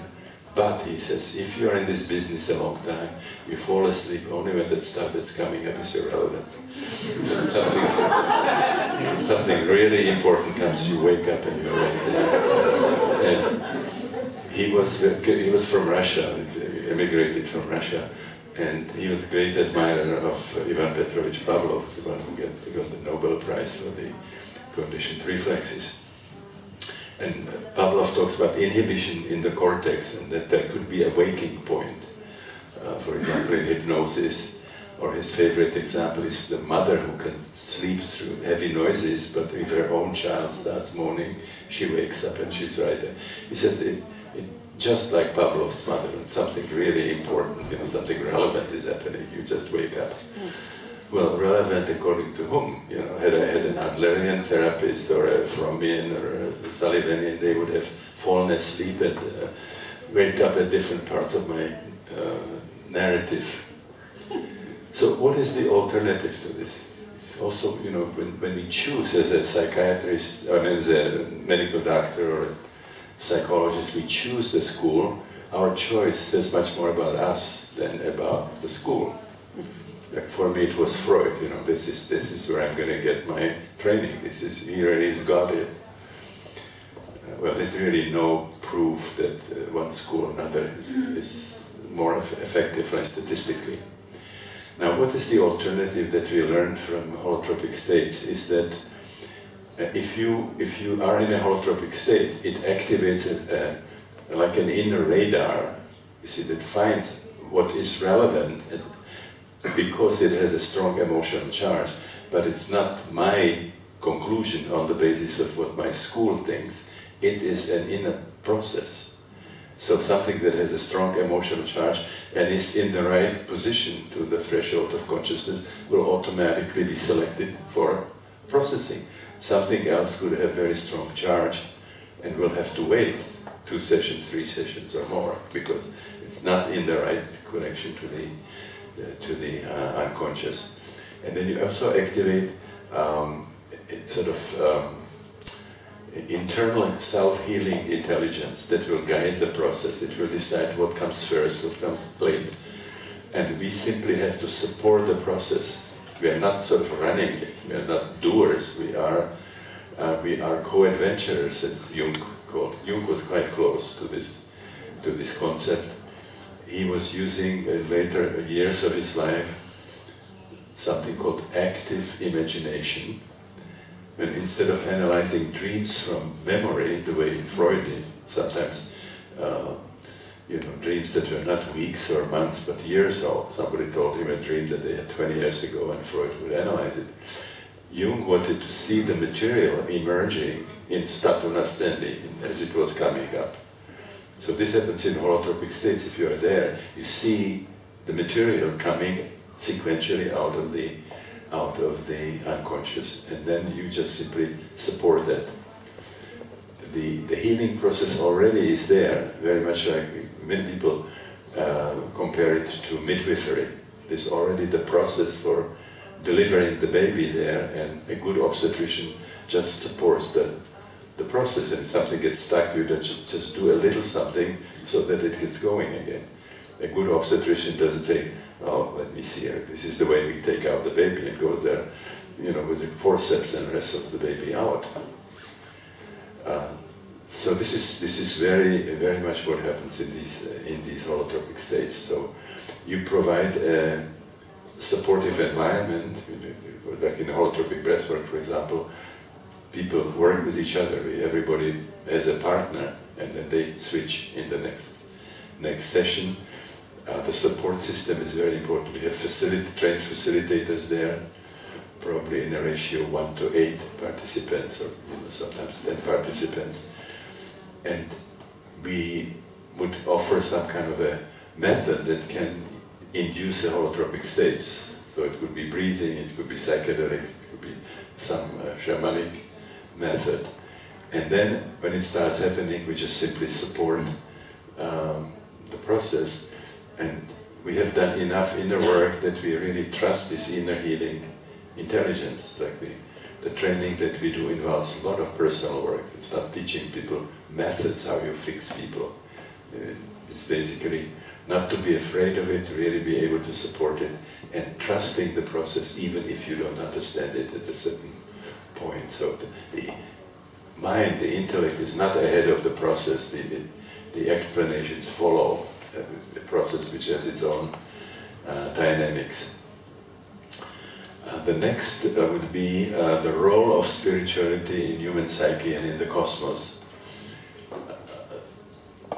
Psychiatry, psychology, part of the materialistic worldview, the idea is this is a material universe that in a sense created itself, and it's all cause and effect, and life, consciousness and intelligence are kind of latecomers and somewhat of a fluke, something that happens sort of in a very insignificant part of the universe after billions of years of development of matter.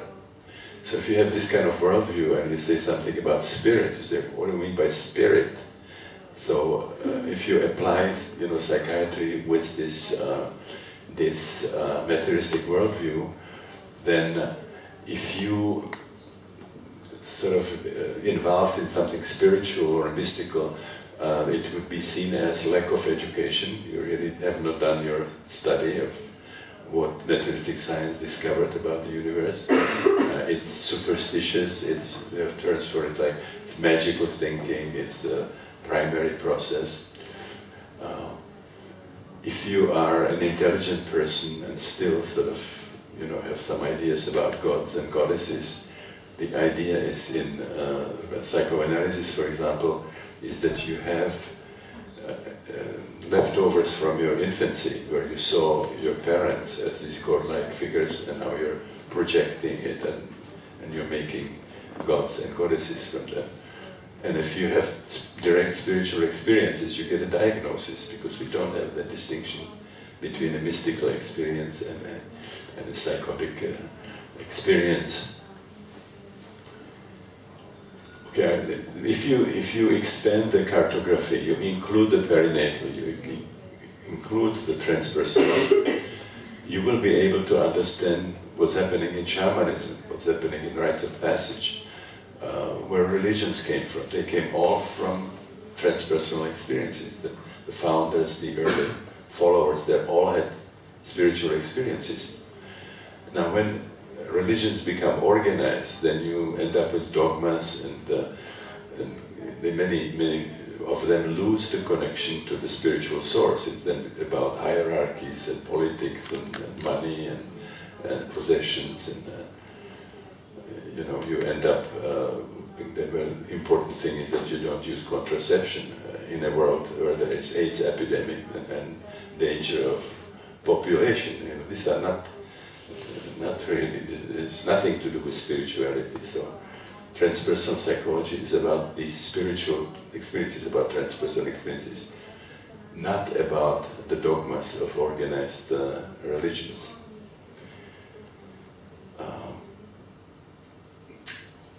There seems to be insights into psychology of wars, bloody revolutions, genocide, a lot of the human violence. I wrote a paper called The Roots of Human Violence and Greed.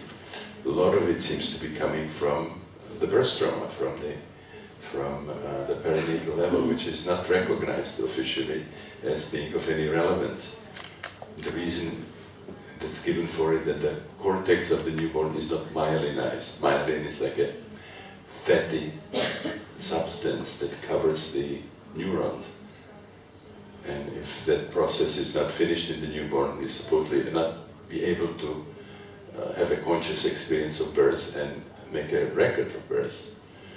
On the other hand, a Nobel Prize was given to Eric Kandel for studying the memory mechanisms in a sea slug called aplysia. So, the sea snails have memory, but the newborn baby cannot remember like hours of birth. So if you do this work, you will see people reliving birth every day. We see it all the time. And it's up to the neurophysiologist to explain where it is recorded. Maybe it's recorded in the subcortex, maybe it's recorded in the spinal cord, maybe it's related in every cell of the body. We have seen people who relive birth with a forceps, and you can see quadrangular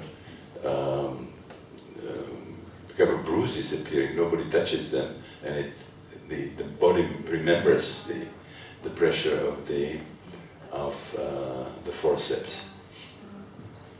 So the deeper roots of aggression seem to be going to the birth trauma, to the hours where we couldn't breathe and we were experiencing vital anxiety, and the little crying that happens after birth is nothing as compared to what would be necessary to really process the memory of the birth.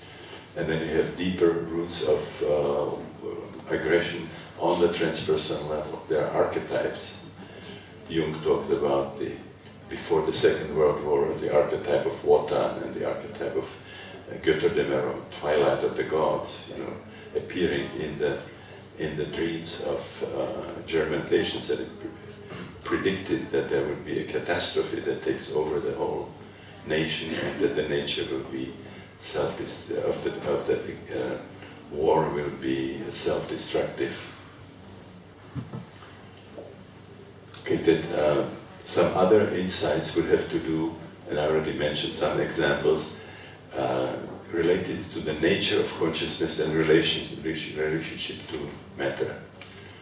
In traditional materialistic science, the idea is that consciousness comes of the brain, from the brain, comes from the processes, neurophysiological processes in the brain. Very few people realize that we have absolutely no proof that consciousness is coming from the brain.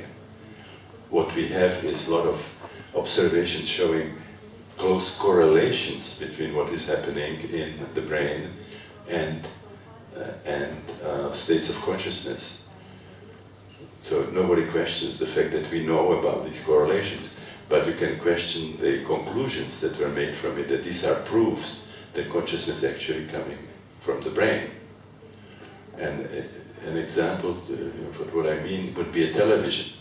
You have systematic correlations between the quality of the sound and the picture and the program, the quality of the program and what is happening in the TV set. But we would laugh if somebody would sort of try to study the components and know everything about the television set and then believe that you will understand why at 7 o'clock you get a Mickey Mouse cartoon. We know how television works, so we know that it's possible that the set somehow mediates the program but doesn't really generate it. And this is, very, very possible for consciousness. Consciousness is a cosmic phenomenon, and a certain selection of the overall cosmic fabric is sort of mediated through our brain, and you can leave all the observations, all the experiments intact, but you don't make the conclusion that these are proofs that consciousness is coming from the brain. And many years ago I saw in a bookstore the book by Francis Crick, and it said the astonishing hypothesis, a Nobel Prize winning scientist explains consciousness. I said, well, I have to read that book. So you open it, and there's this statement of this astonishing hypothesis that you, your joys and hopes and fears are nothing by the activity of the neurons in your brain. You're nothing but a pack of neurons. Well, it's not astonishing hypothesis. It comes from basic metaphysical assumptions that the universe is material. So you start reading it, and this says, well, let's simplify it a little. When I'm watching Moisa, there is a material object, light is reflected, it creates a reaction in my retina, electric charges, chemical changes, that triggers the neuronal impulse that goes through the optical tract, more electricity, more chemical changes, and you end up with electric potentials and chemical changes in the suboccipital cortex. And then he gives a number of pages, probably 40 pages of experiments showing that when I am watching here, this is really happening in my brain. But then he leaves it there, you see. But this is where really the problem begins. What is it that makes out of chemical changes and electric changes a reasonable facsimile of what I'm watching, gives it to me in fully conscious experience with colors and projects it all out there. Immanuel Kant showed that there's a difference between phenomena, how the world appears to us, and noumena, what things really are. This is a very complicated problem.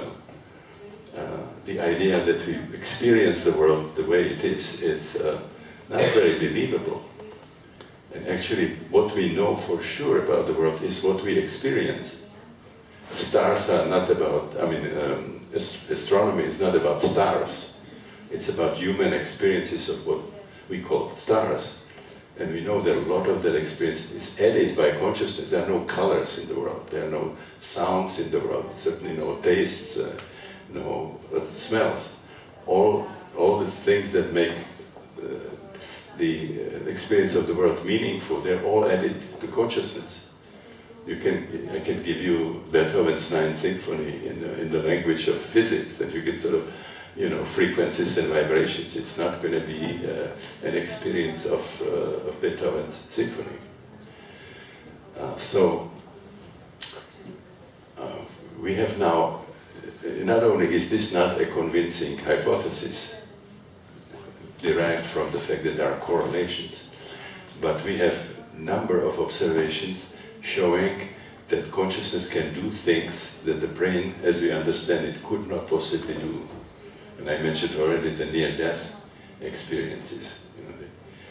You cannot experience, when you're in a coma, your brain cannot give you an experience of watching it from the ceiling, or experience something that's happening behind the walls. That's beyond the capacity of the brain, the way we understand it.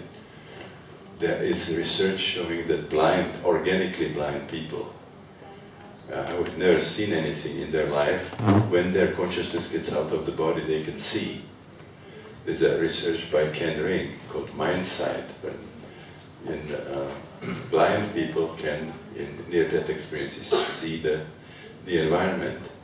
And he's interested in what he calls veridical out-of-body experiences, which means that not only they see, but what they see can be validated conceptually by people who have the gift of sight. And we have, a number of those kinds of experiences now, that all would be anomalous experiences. Okay. This would really take a lot of time, but these are the 4 stages of birth: the immediately prenatal state, the situation where the uterus contracts, then and the cervix is not open, and then the struggle through the birth canal after the cervix opens, and the last one is the baby coming out, feet first or head first, the umbilical cord being cut. And when we are reliving these stages, then we experience specific emotions for each of these stages, specific physical sensations, and a certain selective opening into the collective unconscious. So let's say with the second matrix, you can get connection to experiences of prisoners of all ages, or people in locked wards of psychiatric hospitals, or people who are, under the control of the Inquisition, for example, in kind of no exit, hopeless situations where they suffer and they don't have much chance to get out of them. The selective opening into the historical collective unconscious for the third matrix would be revolutions. You get images as you are reliving your birth, struggling sort of to be born. You can, if images from the collective unconscious that involve revolutions, enough of oppression will overthrow the tyrant and we'll all breathe freely again. A lot of talk about free breathing in revolutions and so on. I would like to refer you to the website that I have, which is my full name, stanislavgrof.com, and you find a lot of information about many of the things we are talking, and also some things that we don't have time for. I will just sort of move, and if we have time, we can sort of talk a little more about this matrix. That's a really very important aspect of the unconscious that, behind the process of psychospiritual death and rebirth, that appears so much in the ritual and spiritual history of humanity. Okay, I really would like to say something about holography, because we were very, very excited in transpersonal circles, and this is the best bridge between science and mysticism, spirituality that I know. So to make a hologram, you need laser. The mathematics underlying underlying holography was developed by Denis Gabor, who's a Hungarian-British scientist, to improve the functioning of electronic microscopes. And at the time when he developed his mathematics, you couldn't make holograms because they require laser. Okay? Laser light is light which is monochromatic. That means all light in the laser has the same frequency, the same wavelength, which is really just the reverse aspect of that.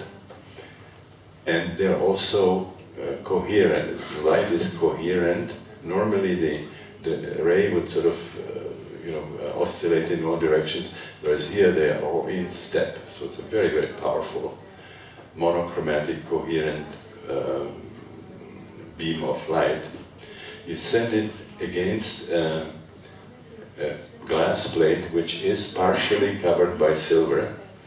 It functions as a what we call one-way screen. Half of the light gets through, half of the light is reflected. If you put a lot of silver there, it's going to be a mirror. If you don't put silver there, you just see clearly. If you do it in between, half of the light would be reflected, half of the light goes through. Now the one on the right side goes and hits the object that you are making a hologram of and is reflected towards the film plate. And then the second half is reflected and hits the same film plate, and then something that you call interference. Like if you throw pebbles into a pond, you get concentric circles, the Huygens circles, and they will meet and then they will interfere. When two waves meet, they can either build up, the crests are added, and you get a big wave, or they cancel each other, and you get what's called a trough.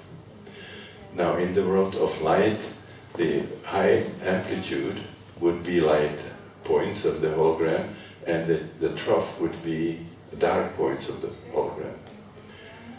Now, if you do a regular photography, you get a negative and you cut off one half, you lose half of the information.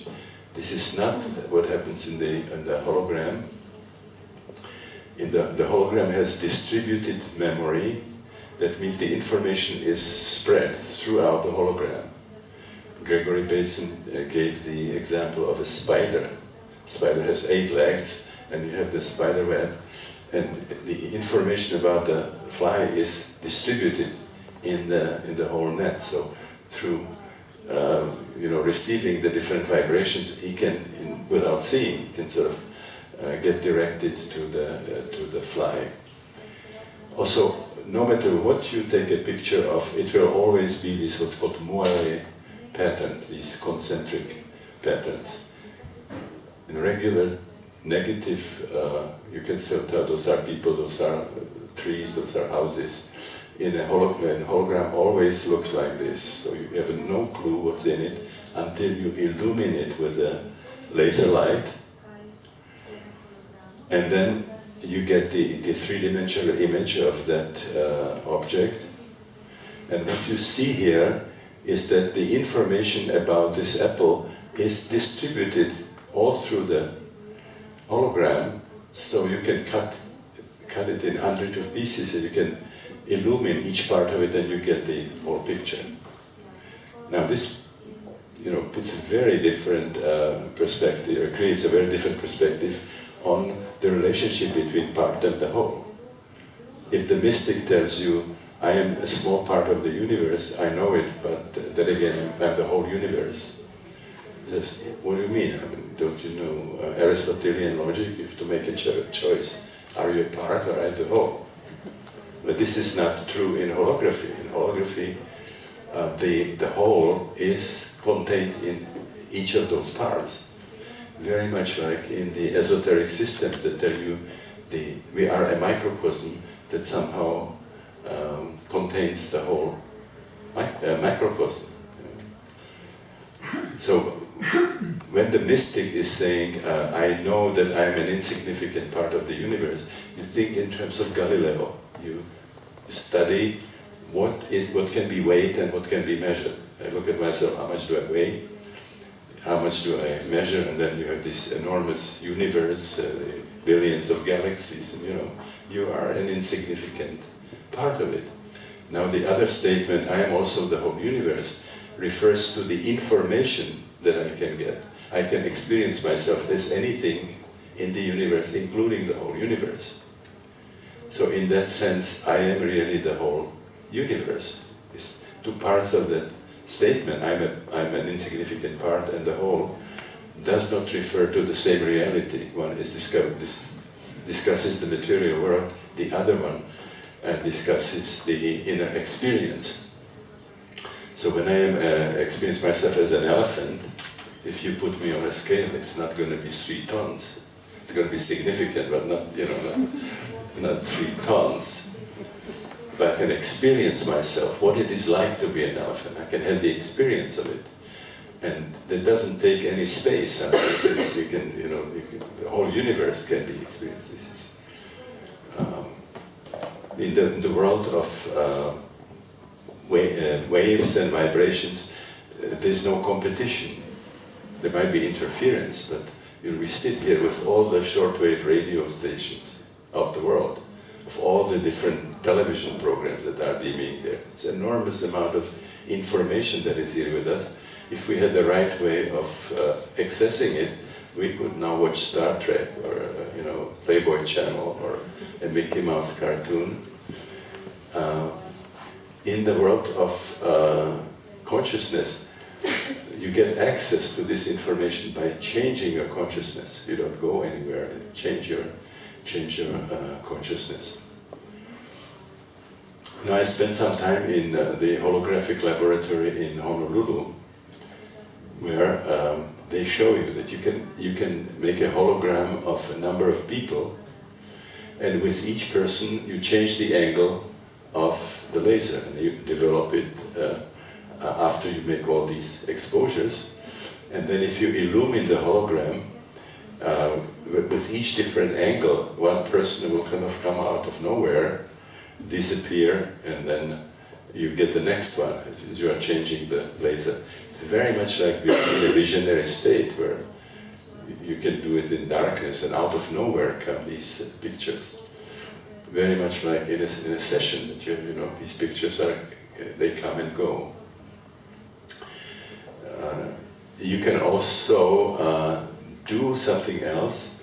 You can take a number of people and you don't change the angle of the laser, and then you get like one body, one head, and it will be the information about all those people would be occupying the space of one body. I saw a picture which was a child of Hawaii, and you look at it, it's just looks like one child, but then you can see all of them sort of the different, looking at it and sort of focusing differently. You get the lots of different people that sort of come out of that. That's a model for another kind of experience that you can have in a non-ordinary state. Like I remember, Christina sitting for me, and I would look at her, and she was all women. She was sort of a little girl, and then she was an old crone, and then she was a sort of beautiful Hawaiian native, and then she was like a medieval witch. So it was like all that was like in that one vision. There is the Terminator 2, if you saw that. It was made of liquid nitrogen, and it was taking the form of all these different people. And then Arnold Schwarzenegger gets into this kettle of boiling metal of some kind, and then as he is dying, you can see different of his faces sort of coming out of this, bubbling hot metal. There was a Star Trek sequence where an entity would enter the Enterprise and could take on the form of all the crew, the whole crew, and they finally got her and zapped her with the laser gun. And as this entity was dying, she was taking these on the faces of all the people that he or she had become. So I take it one step further. You can make a hologram of a hologram, and you get a projection hologram. And in this Honolulu laboratory, they were offering as a special favor that they would make holograms of newlyweds for free. And you could choose whether you come there one after the other, and you make a hologram where you are like in a kind of tantric fusion. There's one body, and kind of it's the bride and the bridegroom fusing together. Like can experience should happen in good lovemaking, where you really feel like one with the partner. Or you can go, the two of you are photographed, and then the hologram will show both of you. There will be two bodies. So if the projection hologram, we could sort of send it out of the plate, and we would have two new members here standing. Okay. If the hologram is good, it can fool you. When holography first came, there was a jeweler in New York City who had a hologram of a hand reaching into the street with a pearl necklace, and people would come and try to get it, and of course there's nothing there. So now, if we had this projection hologram of those two people, and it was seen by a pygmy or by a child, they would think those are two people. Now, if you know something about holography, the holograms cannot stand on their own. You have to have something else to create a hologram. And what it comes out of a completely undifferentiated ocean of light. The semblance of these separate entities come from interference. I talk about how the dark places of the hologram happen and the light places. So seeing this as two separate entities is a very pedestrian kind of perception, a sophisticated perception that you know that under the separation there is undifferentiated world. Now David Bohm, who's a physicist, who's a co-worker of Einstein and wrote also books, very, very good books on both Einstein's theories of relativity and quantum physics.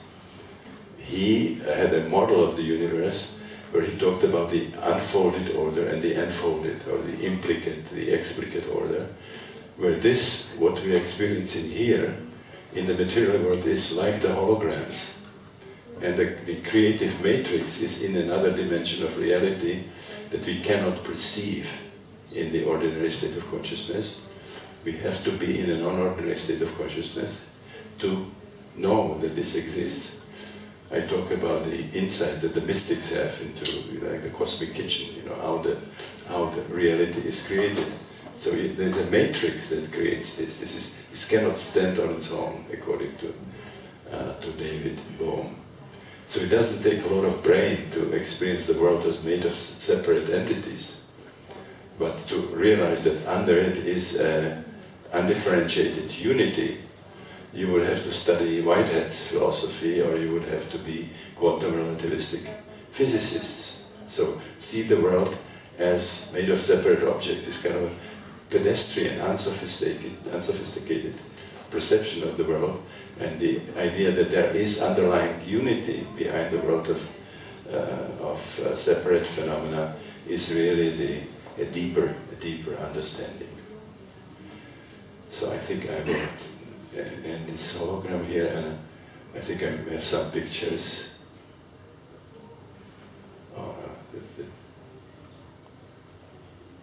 This was a story of I thought I was getting something else, but this was a man who, in the holotropic breathwork, was reliving birth and suddenly was opening into completely different images, where he saw this fortress on a rock by the ocean, and then suddenly he saw a lot of blood sort of flowing down into the ocean, and then he started seeing the fortress, which was on top of the mountain. There's all kinds of, where they were sleeping, where they kept their ammunition. There was a tunnel. He got into this tunnel from the birth canal. And then there were battles that were happening. This is the tunnel. And then he experienced himself as being gored by a sword, being killed and being thrown over the ramparts and dying on the ocean. And then he had the feeling that these were Spanish soldiers, that the place was more like Scotland or Ireland. And so on an impulse he went on a vacation to Ireland and then came back and was showing the slides in his family. And he found out that he shot 11 pictures in a direction where nothing interesting was to be seen. So when he took the map, figured out which direction he was shooting, and he realizes that there were ruins there that he couldn't really see of a fortress called Dunan or Forte de Oro, Golden Fortress. And then he went to history. He found out that 1580, when Great Britain was in war with Spain, a group of Spanish soldiers landed there, and they took over the fortress, and then the British besieged the fortress, and it was actually Walter Raleigh who brought smoking to England from the New World colonies. He negotiated with the Spaniards that if they opened the gates, they will let them go. So they opened the gates, and of course they didn't honor the treaty and went in and just slaughtered them all and threw them over the ramparts. Now this person experienced himself as a priest. He was not a soldier. At one point he saw a crucifix, and he saw his hand, a Bible, and his hand with a seal ring, and the seal ring had initials, and he painted that. This is him dying on the beach, and this is the ring. And so this was really mind-blowing for him. And then he still wasn't quite satisfied, and he found a very detailed document that said that they had a priest with them, and they gave the name, and the initials on the ring matched the name that he found in the archives. So this was one of the interesting stories where we could find some kind of a, something in the historical archives that seemed to, at least showing like an amazing coincidence or between what the people were saying and what you find in these archives. And I mentioned that my introduction to this world of holotropic states was durch LSD. And so this is Albert Hofmann at the time when he discovered LSD. I'm very grateful to him. I see him as my kind of spiritual father or something, somebody who really changed my life dramatically. And so I want to show you a few pictures of the meetings with Albert. This is described as a preface to a book that came several months ago out in English. And it's called, in English, Mystic Chemist. This is the institute where we did all this research in Maryland.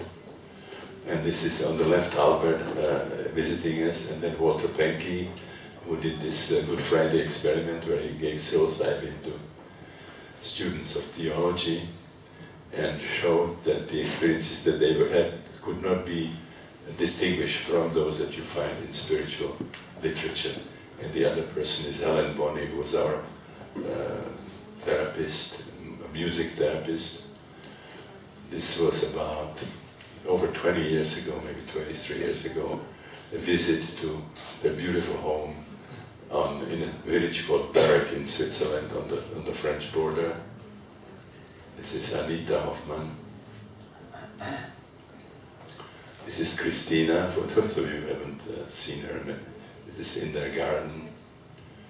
These are two visionary artists who just happened to be there. Roberto Venosa died 2 years ago, and I just got a message about Martina Hoffman, that all her art was destroyed by the flood in the Baltic. This is Hans-Ruedi Giger, who got the Oscar for the movie Alien, and then also inspired the sequences, and then had a role in the film Prometheus more recently. This is this museum in Gruyere. This is the size of his pictures, very perinatal. I just the book that I wrote about Giger is just being published now in German, in Switzerland, and we became good friends, and his wife did the training with us, and we had actually 2 training modules in the upper floor of his museum, and in the first one we invited Albert Hoffmann to spend a day with us. So this was a panel discussion, Hoffmann and Giger, and some of you might know Tev, the moderator. He is on the left there. This is the end of the module. This is Carmen, Hans-Ruedi's wife, on the right side. This was the goodbye. This was September, 4 months before his 100th birthday. And then I went back to Basel to celebrate his 100th birthday. This was in the Natural Museum, Museum of Natural History. And then these are, he was 102 in this picture. There was an exhibition, a forum, a meeting, a congress in Basel called Psychedelic Forum. He was still on the program. He was supposed to give a lecture, but he didn't feel well, so he invited us to spend the afternoon with him, which we didn't sort of. We are not terribly sorry about it, and this is 4 weeks before his death. And he was 102. Okay. Huh. Sorry. Going backwards. I don't know what happened here.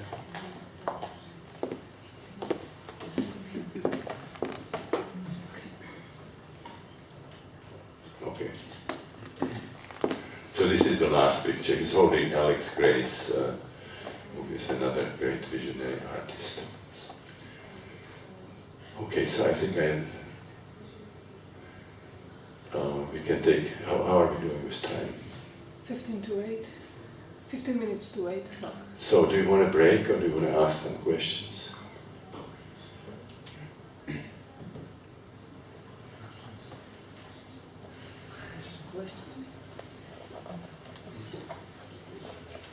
Anybody? Any questions? Yeah.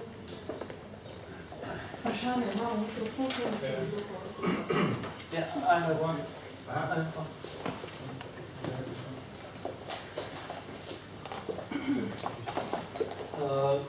Can you describe one or more examples of your work with psychedelics with clients that had a diagnosis of schizophrenia or borderline or something like that?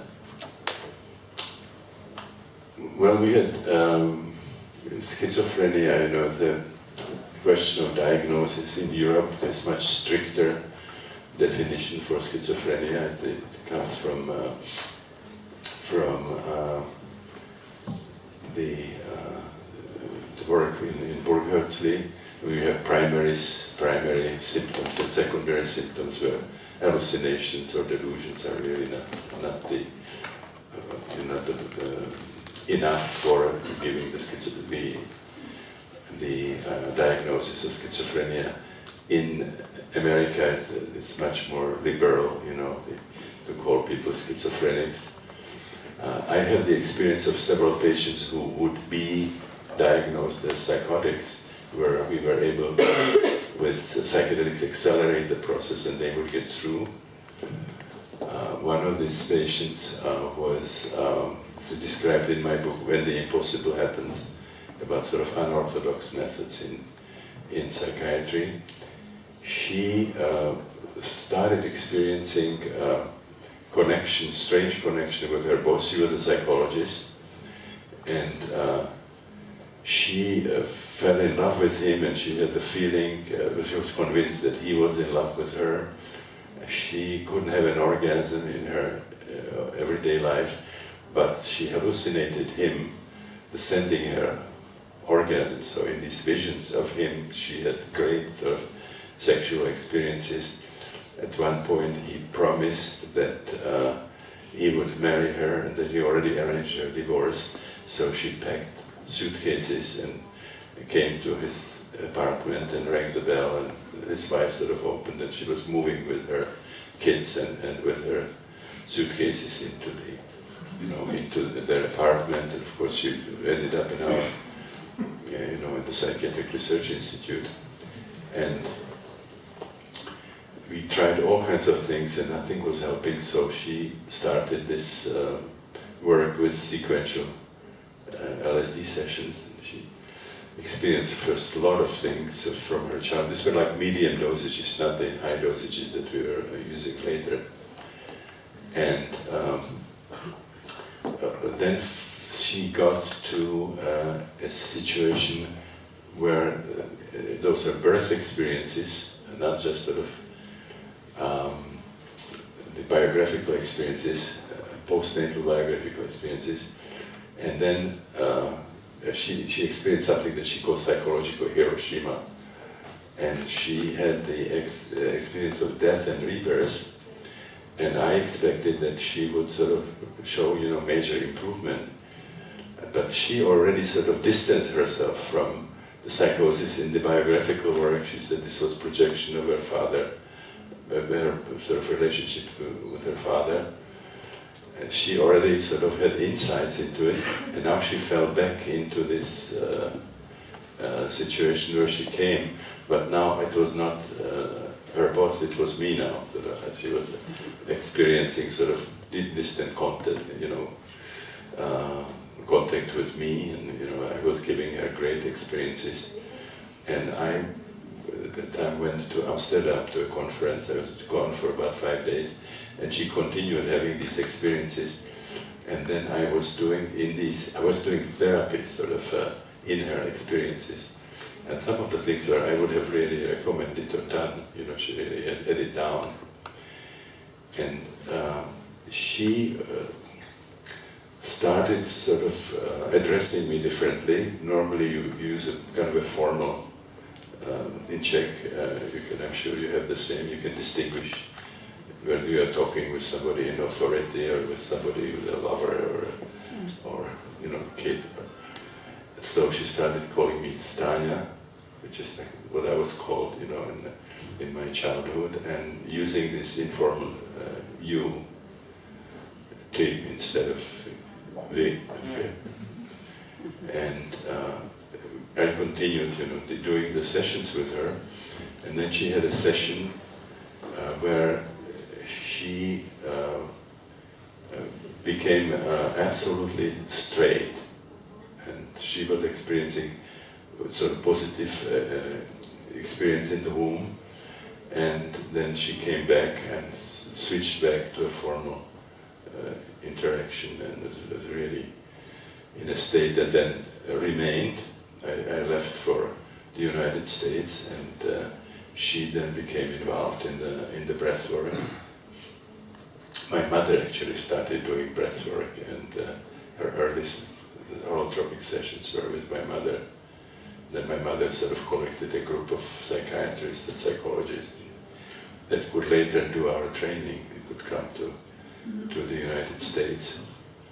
So I had, good follow-up, and none of these things ever returned. In this stage where she had this transference psychosis, you would call it. I mean, if you want, compared to transference neurosis that Freud was talking about. The nurses had a lot of fun because they found there she was kind of catatonic. She was standing on her toes and sort of like this, and the nurses came, "What are you doing?" They said, "Leave me alone, I'm embracing him." And she had me figured how tall I was, so they had a lot of fun with this. So it was like catatonic postures. Also, she took catatonic postures on the bed.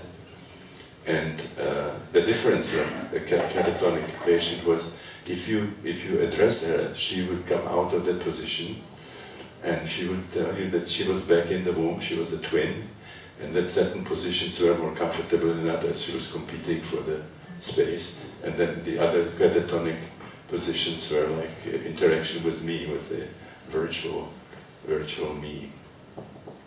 So that was probably the most interesting. I mean, whatever diagnosis you want to give her, I described the symptomatology. And, that's really, one of the major changes that I have seen. Doing exactly the opposite from what you would do, give them tranquilizers and holding the experiences down. It was like a tendency to accelerate it. And in traditional psychiatric literature, you have some cases where they say the psychotic break actually had therapeutic impact. People ended up in a better place than they were before. And they say that it seemed that it happened particularly frequently after people had experiences of death, rebirth, or destruction of the world and recreation of the world. And the episodes are very acute. The acute episodes have much better prognosis than those that are what we call oligosymptomatic, just a few symptoms and slowly developing and so on. If something is really intense, you have a good chance to work with it and get people through. It's interesting that we do the opposite. We try to stop the process rather than accelerating it. And you have to also distinguish with whom you are working. It's not, if people are strongly paranoid, like my neighbor is digging tunnels into my house and into my cellar, and he's getting into my house at night, and he's poisoning my food. Is very different from saying, I have energies going up my spine, and I have visions of deities or something like that. That's a good candidate probably for alternative approach where we work with that person. The other one would accept help, like if you go and find the bugging devices that the neighbor sort of put into her house, or help her with some legal intervention against the neighbor. There's a whole other feeling about people who have what we call spiritual emergency, and people who are into sort of some kind of heavy paranoid delusions and hallucinations and so on. Somebody in spiritual emergency will tell you in a very articulate way wild experiences, like somebody who just had 300 micrograms of LSD, but it's really coherent and it's reporting. It's not sort of all over the place. Like that other person with the neighbor, they can say, why is the neighbor doing it? Well, it's really on the payroll of the mafia, and the money really comes from the Middle East. It's all petrodollars. You get stories like that, and there's not much hope to do this kind of alternative work with people. But if you see that in the middle of a birth process, or they're having past life experiences, or they're seeing archetypal visions, that's a whole other experience.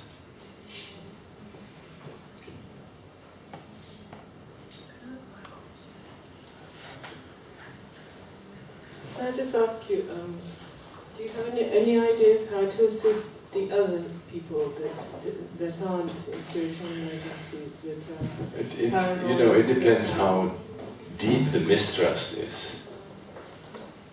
But the major problem is that they are using the mechanism of projection. Like, there's nothing wrong with me, it's somebody is doing it from the outside. The neighbor, the Martians, the mafia, and so on.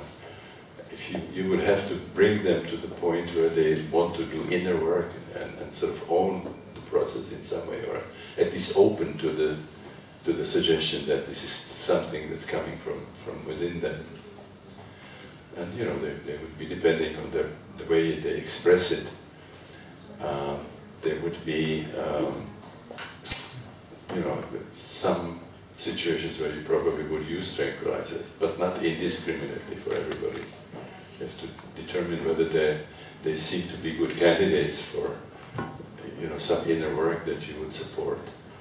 And then if it's questionable, you can try it and see if it works. But a lot of the cases are very clear where you see, I can work with this person, or this doesn't seem to work, or this will not work.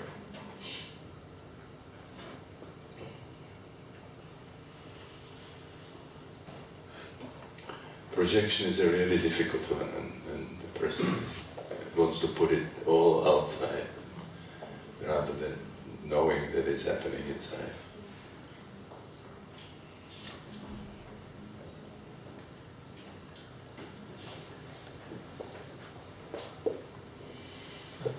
I would like to know, how did you develop this method of holotropic breathing? Well, I knew some of the things from the work with psychedelics. For example, initially we thought that you never have any influence on how the session will end. Some people ended up in great place, like Albert, had a difficult session where the neighbor was a witch and was hexing him and he was dying and sent for a doctor. But when the doctor came back, he now relived his birth and he was a newborn and a lot of these problems were solved. So sometimes it ended up in a really good place, and sometimes it opened up something and was not sort of well closed. And so we initially waited, 10 days. There is a time when you cannot get the same reaction from LSD. You have to wait, and it has been shown in animal experiments with rabbits and so on. So we waited 10 days and we will run another session and hope that it will close better than the previous one. And then there were a couple of instances where the patients were unresolved, but they had some distinct physical problems, and they asked me to do some intervention. Like the first, I remember, had pain in the shoulders and were really angry, and said, "Could you put some pressure here?" And so I was, started massaging it, put pressure. He said, "Not enough," and my thumb was already like this, and I didn't feel comfortable putting so much pressure. But then this scream came out, and he started coughing and shaking, and within a relatively short time, he was really fine. He was relaxed, and there was a good closure of the session. Another one was ended up with problems like in nausea. I would just touch it, and there was a projectile vomiting. And again, within a very short time, this patient was in a good place. And so I saw there was a system that I could follow. So when somebody was coming down, I would ask them how they feel. And if something was unfinished, I would say, "Well, do you want to work on it?" And I would just go for the places where there was stuck energy and ask people to express it somehow. And anyway, they sort of feel like expressing it. And this is what we are doing at the end of the holotropic sessions now. And then several of these patients, as we were doing this work, started what's called saccadic breathing, so very short, very fast breathing. And they told me that the fast breathing brought them back into the session. The drug effect was already wearing off, and the breathing took them back. So I knew that you can somehow activate the unconscious with fast breathing. And then I went from the Maryland Psychiatric Research Center that you saw. I took a year off to write a couple of books, and Michael Murphy, the co-founder of Esalen, invited me to write the books at Esalen, which is a beautiful place on the ocean, the hot springs and so on. And I was trading workshops for room and board, basically the house and the food. And in my workshop I was talking to people, what happened, the cartography and the other kinds of healing, intelligence. And they were not very happy. They said, well, it's nice to hear about all these experiences. Can't we do something? Do you have something on the side, you know? And I said, sorry, we don't have the permission here to use psychedelics. And then, you know, I met Christina. Christina was a yoga teacher at that time, and her father was a musician. She was, you know, a really good ear. And then we put this together where people were, you know, breathing and we were playing music. There was always somebody in the group who was quickly triggered, and then we would work with them, and the other people would sort of watch. Sometimes it triggered more than once, so Christina worked with one person, I worked with another, and then some people in the group were supporting that person out there until one of us is ready to support them. And then we had a session schedule, 46 people coming, and they come to Esalen from all over the world, like from Australia, South America, 46 people, and I was working in the garden, and I was lifting some heavy beam, and it threw off my back. And it was really, really painful. And we had a, you know, king-size bed, and Christina was on one side, I was on the other. And when she moved, it was like I was getting a dagger into my back. And I said, what are we going to do? You know, if you work with people, you get all these sort of movements with, you know, your body. I couldn't imagine working with anybody and getting some more of what I had already. And so I said, what are we going to do? And then we said, well, we're going to let them work with each other, and we just sort of supervise it and tell them what to do. And so we did this, and the session was such a success that we never did it differently. People pair up, and one half works and the other half sits, which we call it sit. It's not a good term really. We are looking still for a good term. It's very important, the presence of this other person. And not only had, you know, many people's experiences, but the sitters just loved that. They said, you know, how important it was for them to be involved so intimately in the process of another person, and how much they learned about their own process and so on.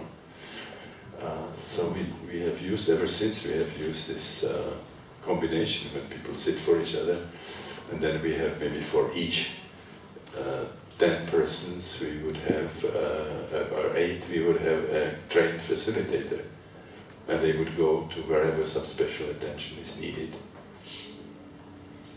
So this became a format. We've worked with the groups up to 470 people in Moscow before a conference. It was 70, I think, facilitators, I think, were there. And there are no limits to the size of the group that you can work with. If you have enough trained facilitators, it's really powerful to have the music and so many people. It's like it creates an atmosphere. It's so easy to let go, you know. And then you have to have enough what we call breakout rooms. You create small groups that have, let's say, two facilitators each, and then they do the sharing and the processing in a small group. So you have the group experience, but then all the intimacy of the relationship with the sitter, but also the, you know, intimacy of the small group. So when I was in psychoanalysis, the statistic was that your average psychoanalyst can see 80 patients in a lifetime. You know, I met people who were in psychoanalysis for 25 years. And they could give you lectures about why they have the problem, how is it related to early cannibalism and the toilet training, and only the problems were still there.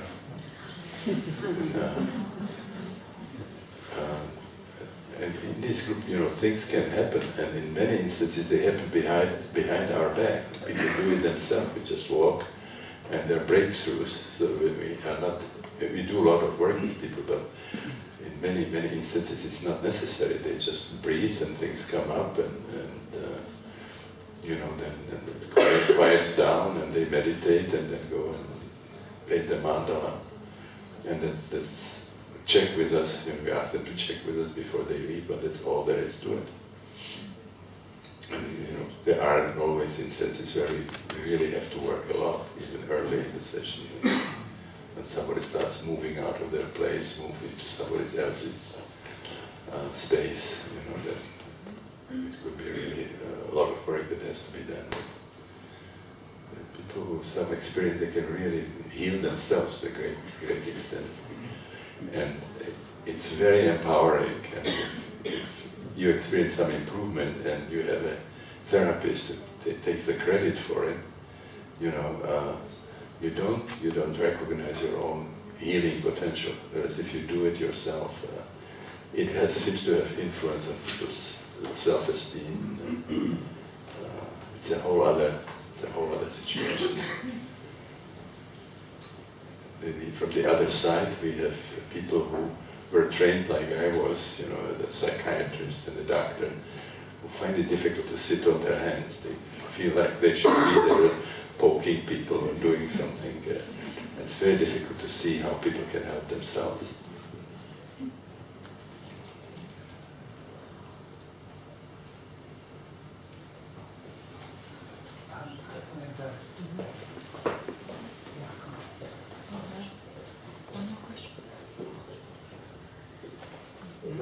Could you maybe explain how altered breathing opens up the unconscious? The mechanism of it? Well, the breathing sort of changes the relationship between the unconscious dynamic and the consciousness. They're sort of emotionally charged contents in the psyche, and there's something that we call defense mechanisms that kind of hold it back. You don't want to re-experience past pain, so you kind of hold it down. And the breathing creates a situation where it favors the unconscious. I mean, either it sort of gives a boost to the unconscious, or it lowers the defenses, and you start seeing the unconscious material emerging. And it's really something that Jung described about active imagination, that this process selects the contents which are emotionally important and closest to the threshold of consciousness. Now, the physiology of it is really complex. It would require a good laboratory to really find out what's happening there, because there's a number of processes that are happening. One is if you breathe faster, it also depends on what's called the dead space. There's always a space where there's no mixing of gases. So depending on how deep it is, it gets all the way into the lungs, or it's sort of into the alveoli, or it sort of goes, doesn't go all the way. Then generally, if it's a situation where you get more oxygen, you also exhale more carbon dioxide, which means the blood becomes alkaline. And then we have a mechanism that the hemoglobin binds more oxygen in an acidic environment. And it makes a lot of sense if you are running or in some heavy sports, you have acidic metabolites. And so the hemoglobin becomes more effective in binding more oxygen. So if you have alkaline blood, you might get more oxygen, but less of it is really transported. Then you have the kidneys trying to, there's a homeostatic mechanism that's trying to make the blood less alkaline, so excretes more alkaline urine. And then it also depends on how the vessels would respond. Do they contract? Usually when it reactivates something traumatic, you can get sort of first increased contractions and so on. I think that what you get eventually is something that you would experience in high mountains, somewhere, that you actually get little less oxygen, and you have compensatory breathing, and you exhaling the carbon, you're exhaling the carbon dioxide. And then the neocortex is more sensitive, like when you get drunk, you see all the inhibitions can go, and the impulses could come that would not come if you were in full control. So the unconscious material starts emerging. It's very interesting that if you have the so-called high altitude disease, as they call it, some people are ecstatic and some people have headaches, and they have to sort of deal with some physical discomfort, which in my experience is coming from the traumatic memories. So you can have breathing sessions where people don't have any negative experiences at all, and others, they have a very hard time. A lot of unpleasant experiences would come. So I believe there's some kind of relationship. And then it's interesting, that you have the cultures like the Peruvians and the Tibetans who live in the high altitudes and have very spiritual tradition. But again, there are some compensatory mechanisms that you produce more erythrocytes and so on. So they don't have quite the same reaction to the altitude as we do when we come from low, just to visit from low altitudes.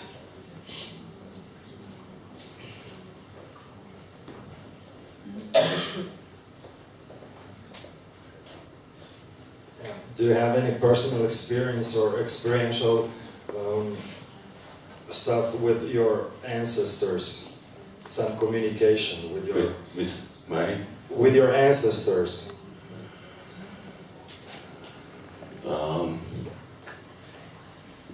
Not really, but I have seen many people who do. Ancestral experiences are very common. I have written a book, Our House Burned Down, 2001 in February. Our house burned down with all my books, over 3,000 books, and all the protocols, all the information that hadn't been used yet in the books was all gone.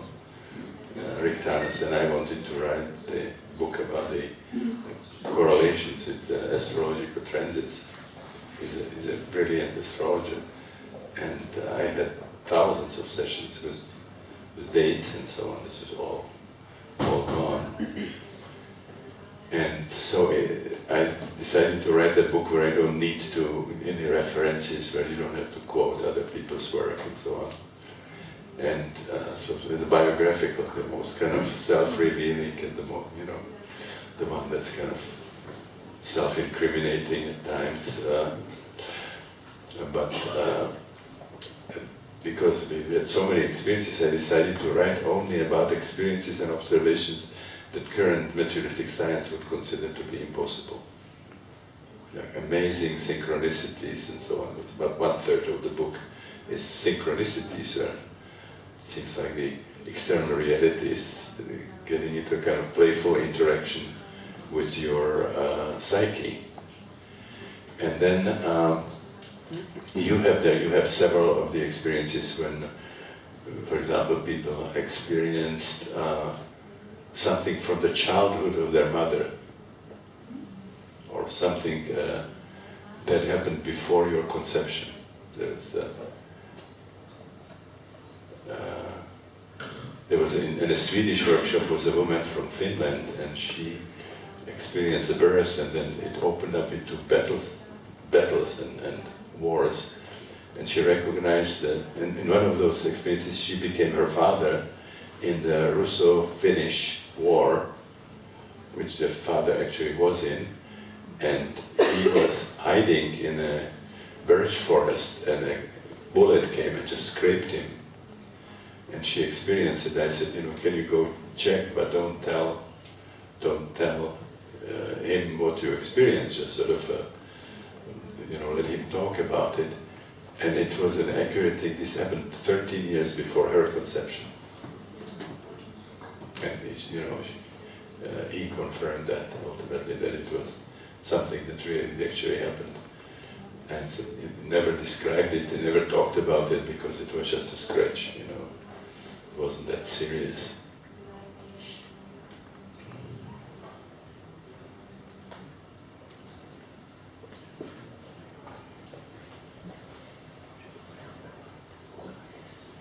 You mentioned active imagination earlier. Which one? Active imagination, the method of... Yeah, the Jung's method, yeah. Yes, Jung's method. Would you say the two methods are comparable, or what are similarities, what are differences? The method of active imagination and holotropic breathwork. I never read that Jung was doing something like bodywork, or although there was this movie, what was it called, The Dangerous Method or something, where he is actually beating the Sabina Spielrein. Anybody saw that movie? Yeah, I don't know if that's something that you really would do. So there would have been some physical contact, but not the kind of contact that we have. I mean, the basic idea is there, that you want to see the material emerging from the psyche rather than analyzing something that happened a long time ago.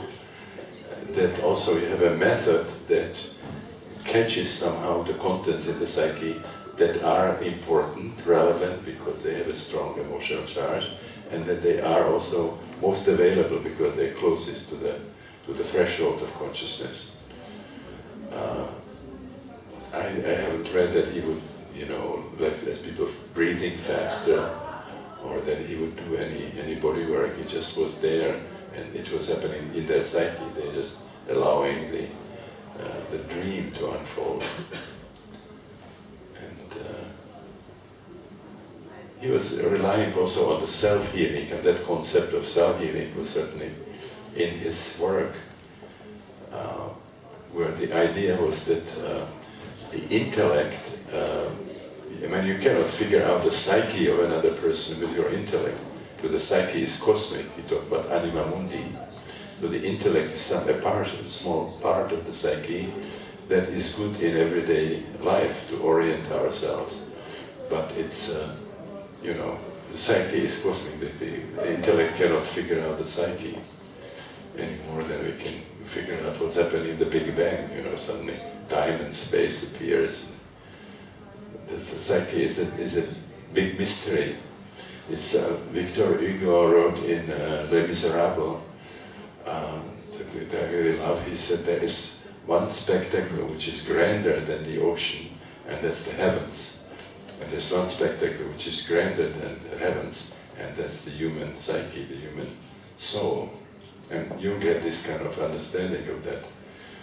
So what he wanted to do something that would mediate the exchange between the conscious ego and what he called the self, which is like a sort of higher aspect of the client. And the healing was self-healing. And he called himself like a co-adventurer. He also had the idea that the psyche was infinitely creative, that something can happen that nobody has ever described, which we certainly have seen. We had a woman who had 4 years of depression, and she relieved at ESMA and relieved something from her birth, and then was doing something for 40 minutes, was chanting, and it was like some kind of a ritual. And we had a psychoanalyst who was Jewish, coming from Buenos Aires, and he was there, and he came to us and said, "This is fantastic, do you know what happened?" We said, "No." And he said, she was singing in perfect Sephardic. That's a medieval mixture of Spanish and Hebrew.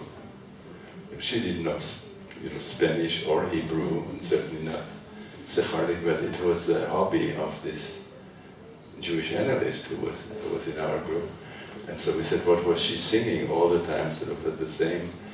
And he said, I'm suffering and I will always suffer. I'm crying and I will always cry. I am praying and I will always pray. And this took her out of the depression, Now, you don't find in any book, psychiatric book, that singing a Sephardic prayer is going to help with your depression. And I don't understand to this day what happened there, but I've seen her a couple of times since that time, and the depression didn't come back. Now you cannot promised people that they, get out of the depression in one session. But we have seen that. And sometimes very weird, very weird sort of mechanisms that are involved.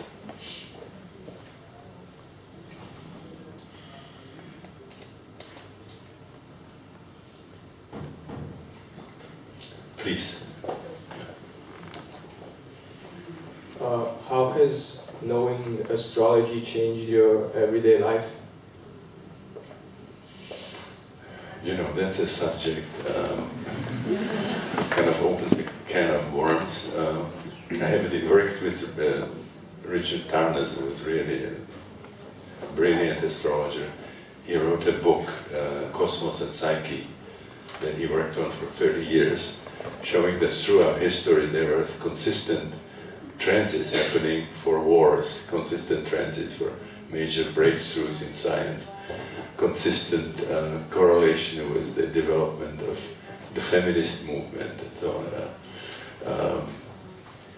The history of flights, like you have Uranus, Jupiter was there when the first flight, the brothers Montgolfier were showing the hot air balloon in Paris, and then you take it, all contributions to flight. Then you come to Kitty Hawk, the first airplane, and then you end up with the moon. And wars, revolutions have always Saturn, Pluto, or Saturn, Pluto, Mars. Like 9/11 had Saturn, Pluto, and Mars in hard aspects in a T-square. So I showed you the perinatal matrices, and if you read about the phenomenology, what people experience in the context of those matrices, how many of you know anything about astrology? You do, okay. You have the question. Okay, so see if I tell you that when people relive the first matrix, it could be the experience of actually being the fetus in a water environment, that it can take you to the experience of being in the cosmos, so the cosmic, something about water. It could be melting of boundaries, it could be mystical union. What would come to your mind as an astrologer? As an archetype, as an astrological archetype? Is it the first time? Yeah, Neptune. What? Neptune, of course, yeah. Then if I tell you that the second matrix is about oppression, depression, compression, starvation, because with the Saturn. it's a Saturn, it's a shadow aspect. Saturn also has the relationship to structure, the order, and so on. And there's sort of certain things that are useful with the Saturn archetype. Now this third is mind-blowing. You say powerful energies. It is about birth. It's about death. It's about rebirth. And what you find, you would see, those of you who come to tomorrow, we have sometime before the workshop, I will show the death rebirth slideshow. This situation of choking and pain generates a sexual energy, or energy that you cannot differentiate from sexual. So birth, sex, death, rebirth, powerful energies, and also elimination. You can encounter the biological materials, including urine and feces, if there was no enema and catheter. So, which kind of archetype would it be in an astrological handbook? Pluto, of course. And then you have sudden, unexpected resolution of a difficult situation, breakthrough, visions of light, divine epiphany, influx of fantastic insights, ideas. What would that be? Uranus. So your major astrological archetypes: Neptune, Saturn, Pluto, and Uranus. Now this is what we saw initially, but then we found out that people actually have experiences of those matrices when they have the corresponding planets as transiting planets. Now that is really interesting. We haven't seen exception to that. That if you have hard aspect of Saturn and no other kind of redeeming other transits, you are going to spend it in the second matrix. It's some kind of a no-exit situation. Doesn't have to take you to birth. It can be some victimizing situation from your postnatal life, or it could be something that takes the form of past life experience when you are in prison. But it would be always a situation of no exit. Let's say the First and Second World War had Saturn, Pluto in a square, 90 degrees. Now, you have a person who has holotropic session or a psychedelic session, and they get a lot of Nazi kind of images, okay? Then they have the feeling that this is like the world of Franz Kafka. They get some association to Bergman's movie, okay? And then you look at it, that person has a Saturn-Pluto transit, and all these situations are connected to it, like Kafka's, Kafka's horoscope, the birth horoscope, Bergman. It can be kind of a sense of life being meaningless, being cut off from God. You get a kind of worldview that is like that of existentialists. And you look at Sartre. Sartre has a Saturn-Pluto hard aspect. And when it was activated in a really poorly handled mescaline experience, it was followed by 14 years of leftover from that, when he wrote, some of his very famous plays, like No Exit, Weak Law, and De Noge à Manosé. So he was writing from that place. But what was connecting all those situations that the person experienced was the same kind of astrological transits, and he actually had that combination at the time when he did the session. So that was a really, really difficult one to accept. That archetypal astrology can have some value here. But the problem is that you have to make a change in your worldview, which is really major. It would look like something like this. There is a source of creative energy that creates the cosmos. Between us and this creative source is a range of archetypes, okay, that form and inform what's happening here. Now, this whole thing is coordinated with movements of the planets and angular relationships that they form. The planets are not doing anything. The idea is not that Mars is sending some kind of red rays and it's hitting your brain and making you angry. The idea is those are like a clock that's telling you what's happening in the archetypal world and what kind of energies you would expect here. Like when I look at my watch and it says 7 o'clock, okay, that's a good chance that if there is a tower with a clock, that I would see something similar there. If I had called a restaurant saying I would like a reservation, for 7 o'clock, and I go there, they would say something like, Mr. Grof, yeah, sure, we have a seat for you. It's written on this paper. I have a good chance when I turn on the television set that I get 7 o'clock news. None of these things cause any other. They are all coordinated with a dimension that we cannot perceive directly, the cosmic time. So this is all synchronistic thinking. It has nothing to do with causal thinking, except maybe what the archetypes are doing this way. But there's no causal connection, with planets. I had a discussion with Carl Sagan, who was a really famous American astronomer. He's the one who created that golden plate that went on the first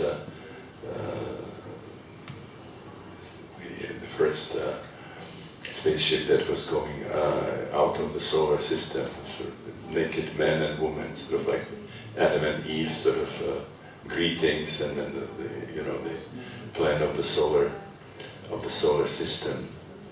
He also did a series of talks about the universe, a very popular program in the television. And he started the program of looking for extraterrestrial intelligence. And we met, and he was livid, when he heard about astrology, and he said, astrology is a total hogwash, He says, as I'm standing here, I have more influence on you than Pluto. Well, he was thinking in terms of, gravitation fields, and what the mass is, my mass and his mass, and how far Pluto is, and he had the near object is more physical influence on me than Pluto. Now, if you're thinking about astrology, to say that he has more influence than Pluto, and the correlations of Pluto are like with tidal waves and volcanic eruptions and so on, or the quantum relativistic physicists who worked on the atomic bomb, they have that in their chart. He just couldn't understand that this is not about the way he is used to think in terms of direct influence on this level. It's a much more complicated kind of a situation. That's a tough one if you have an academic training in materialistic science. Astrology would be, the last thing you would sort of be willing to consider long after, acupuncture and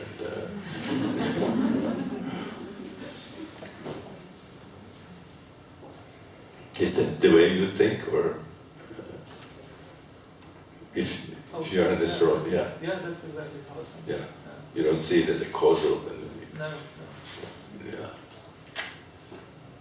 Jung wrote, when Jung discovered this synchronicity, and he hesitated, he was collecting observations, he hesitated 20 years before he presented it to the academic community, because it violates some of the basic element in scientific thinking, which is cause and effect.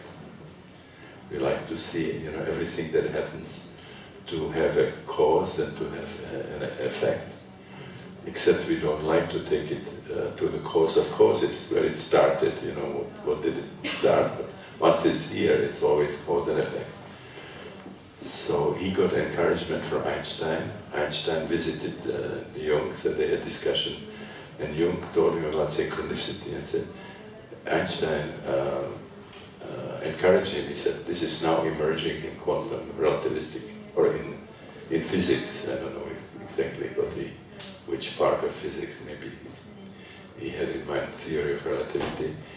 And then his Wolfgang Pauli, who was one of the founders of quantum physics, was Jung's patient and then later friend, and he encouraged him that Jung should pursue this idea of synchronicity.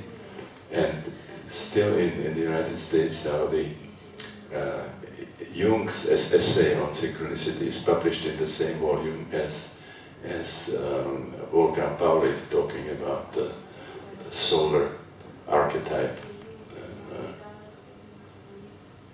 So this, physicists have no problem. I mean, when I describe some of the early observations, quantum relativistic physicists have no problem with this stuff. It's the psychiatrists and psychologists that have a problem, because they're still in the 17th century kind of Cartesian Newtonian. If you read some of the stuff that physics are writing about, I mean, this is sober. This is sort of what I'm talking about.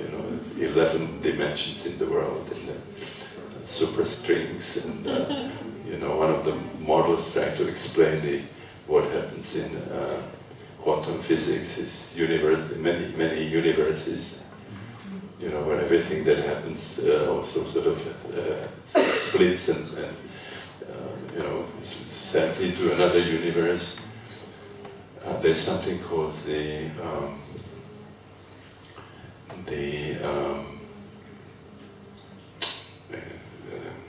been a long day. anthropic principle. That Hubble discovered that all the galaxies are moving from each other, so you can now make a computer model where you run it back and you find out that it ends up in a dimensionless point called singularity, and to the Big Bang, sort of out of it came time and space and all the matter that now forms, billions of galaxies. So that's not a very sober, rational explanation for the origin of the universe. But when you look at it, you find out that the various constants there, the size of the particles, the charge of the particles, is within a fraction of a percent. If it were different, the universe would not be able to support life, and something that would happen. So it's a very improbable universe. And so for people who are open to the mystical world, we would say, well, it was designed, there was intelligence behind it. Now Stephen Hawking originally, talked about God very much like Newton. Newton said, "Oh God, I'm thinking your thoughts."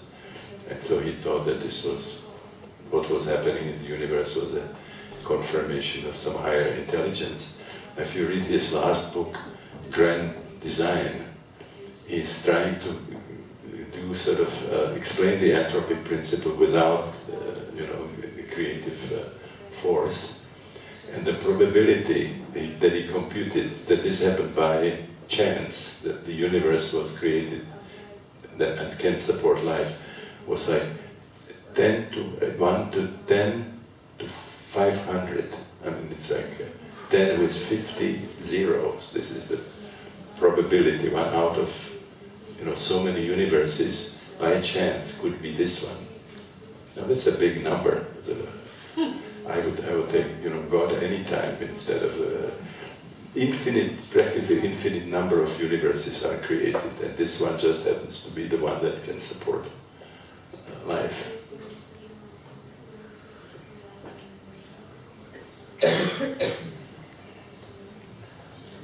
Break, yeah? Break? Okay. Short break?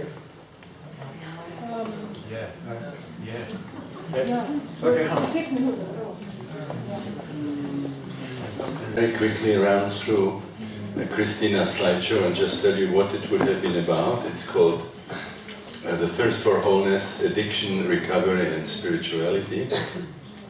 And when she starts the talk, she talks about the fact that she has been for 35 years in the field of transpersonal psychology as a speaker, writer and psychotherapist, and worked with many addicts. I have been on a spiritual path since I was a small child. I am also a recovering alcoholic and the adult child of alcoholics.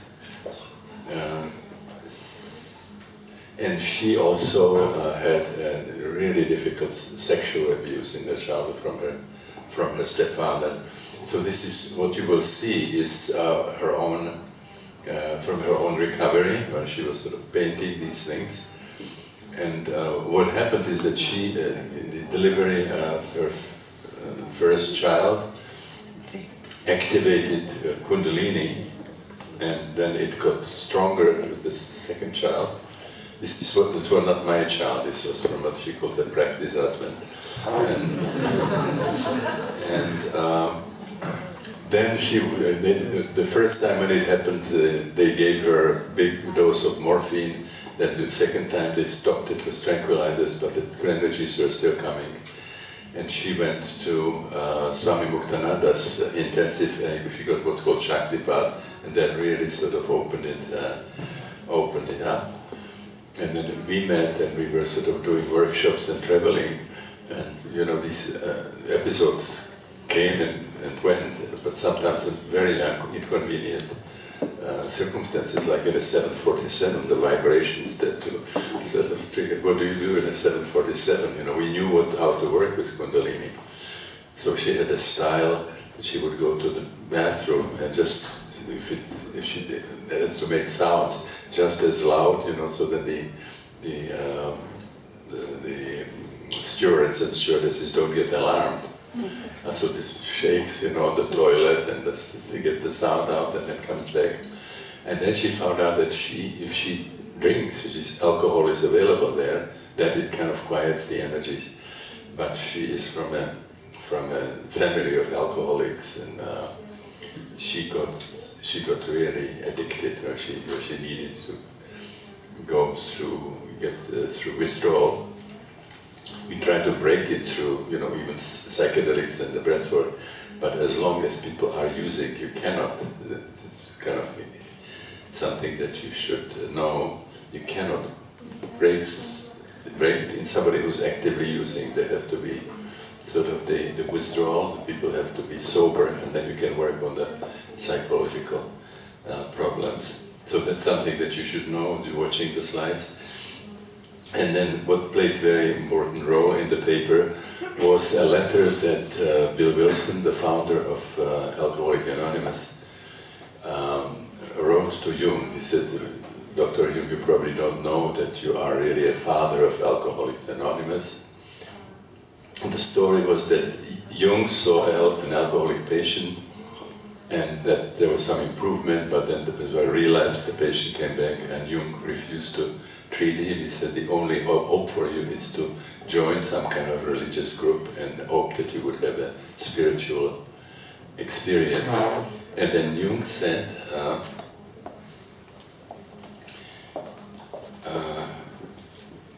he said that these patients'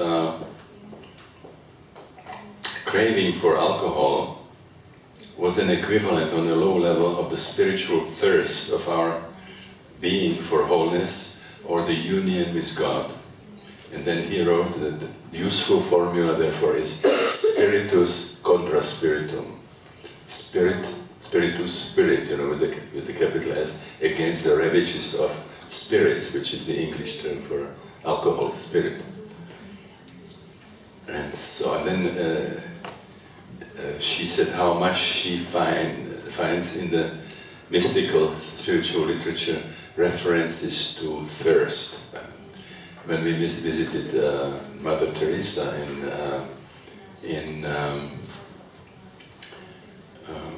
was in Calcutta, I think, she had a big inscription in her room, "I thirst."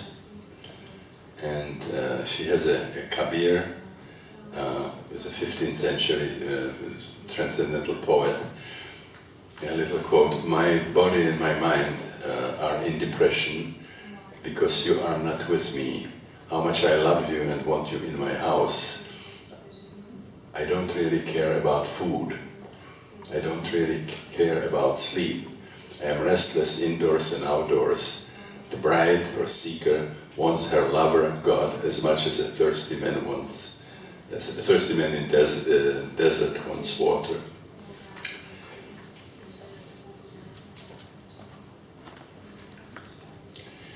Okay, then she had I think that I will mention that really wonderful Hindu story. Just before the creation of the world, only God existed. God soon became bored of being alone, and with his or her ultimate power, God created the world from himself, herself, and that God could play and have some fun. But God also created other gods to help him run the creation. But beings in God's creation had the knowledge who they were. They knew how to merge back to their source. Very soon they became disinterested in the world, and they flocked back to God in heaven. So God was once again bored, and his game was ruined. So God called a meeting of the other gods to ask for help. And one god said, "Why don't we throw everyone out of heaven and close the gates and hide the key?" So God so this was an excellent idea, but he says, "But where do we hide the key?" And one of the gods says, "Put in the ice top in the Himalayas, they will never reach it." And the other one said, no, put it at the bottom of the Pacific Ocean. And the third one said, "Put it on the moon, it's so far they will never find it." And then God went into meditation looking into the future, and he said, no, none of our plans will work, you know. They will climb the Himalayas, they will get to the bottom of the Pacific Ocean, they will make it to the moon, they will go to the other planets. And then everybody was kind of silent, and then God said, I know it. I know the one place that they never look. They would go millions of miles into the space, but they will not make one little step. You know, where it is, it's inside of us. So this is, I think, those are the interesting things from the talk, and I'll show you the pictures just quickly, and then you can. Those of you who are interested, you will have the whole talk available on the website. So the idea is you come from the transcendental realm, and being just the fact of incarnation separates us from the source. Then if we had good mothering, then a little of the connection remains to the divine. Like if you have good womb, good breast, good mother, but if you now have abuse, as she had, there's an added special sort of amount of the separation, and you really get cut off. So she's showing in these pictures, and then talks about the different mechanisms, how you deal with it, creating a mask, and see, this is the abuse.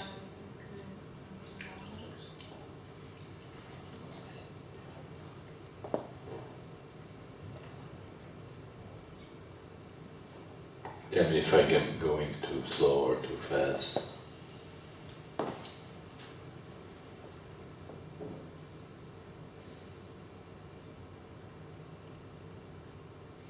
See this sort of separation is sort of increasing.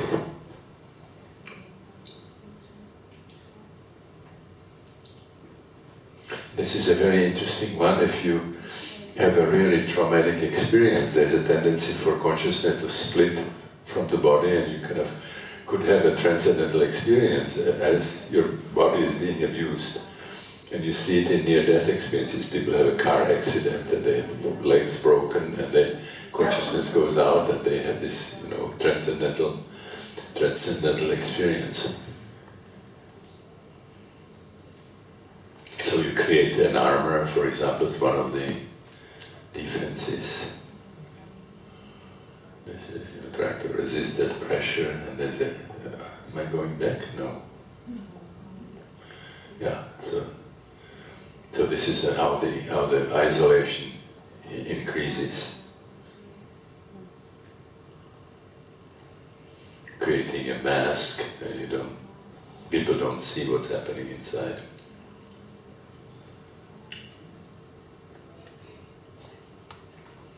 And this is where that thirst for wholeness is expressed, and wanting to have material things is, you know, gold and power and food and house and so on.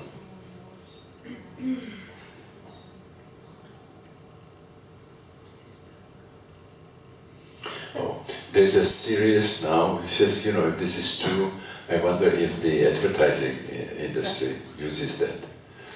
That's the way they used Freudian symbols, you know, they sort of connect that product with something that the unconscious would read with excitement.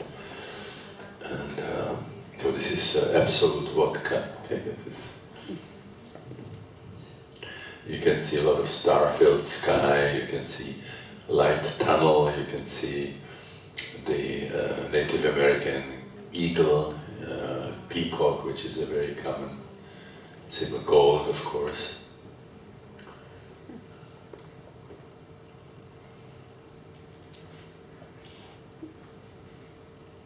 There's only one Jeep. I love this one. In a perfect world, shopping for a car would be easy, and you have to go sort of from the Sistine Chapel and buy this one.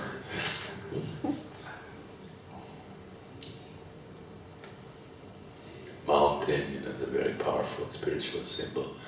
This is a great one. This is a travel agent offering some tour somewhere, and it says somewhere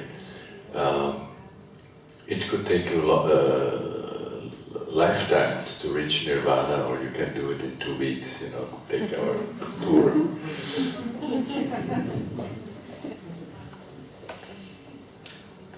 You can see this is using sort of a combination of angels and that kind of metamorphosis of caterpillar, which is a very common spiritual symbol of transformation. Eagle.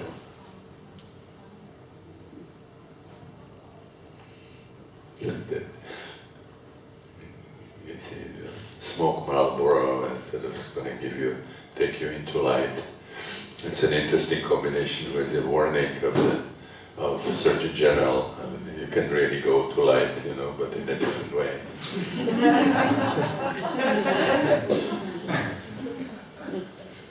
Now, this looks like a church here, This is a kind of a tunnel. It's typical for let in the light. If you smoke this or drink this. I love this one. This is they made bars, kind of of gold, and this is a play on words. This order gold in bars, and you see this is in bar where you go to drink, or bar of gold. Crystals are very powerful symbol in the spiritual systems, or in shamanism. This is you have the sun and the moon, that's like Hieros Gamos of the masculine and feminine, the star-filled sky. Then you have again the Sistine Chapel, and then you have Taoisms and Buddhisms. I don't know what the others mean, but and here you have peacock.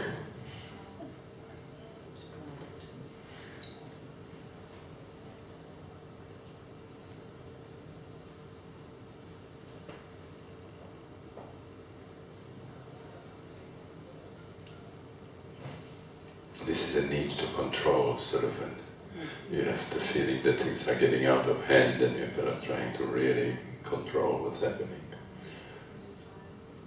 And this is called the perfect housewife. And, on the surface everything seems to be fine, and this is on the right side, is really what's happening. You're really cut off from the world, and almost like in a prison. And this was called anorexic to life. There's all this beautiful world around, but you cannot relate to it. She liked to ride horses as a child, and this was a dream where there was this beautiful horse, but had no feet. Yeah. This was her image of addiction. As you can see, balancing over this open sort of jaws, the abyss.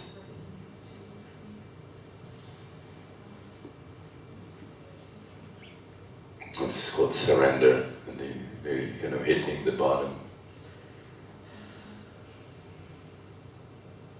And then you start seeing some of the images of recovery. It's like where you make a choice between if you continue a certain way, you're going to die, or the other, you have a connection with the world and ultimately to God. You see the peacock over there, at the bottom, the right side. This is the mountain of recovery. Not easy, just hitting bottom doesn't sort of solve the problem. You have a lot of work to do.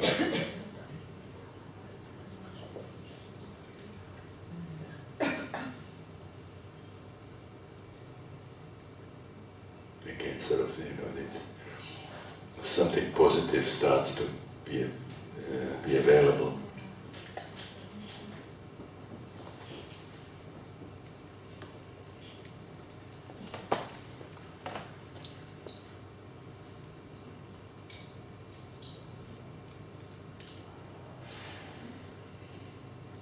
This was the reaching for help.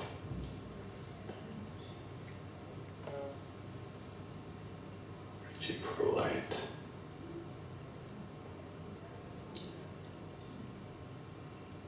Again, this separation, it's like Peramos and this way. This was me, putting me on a pedestal.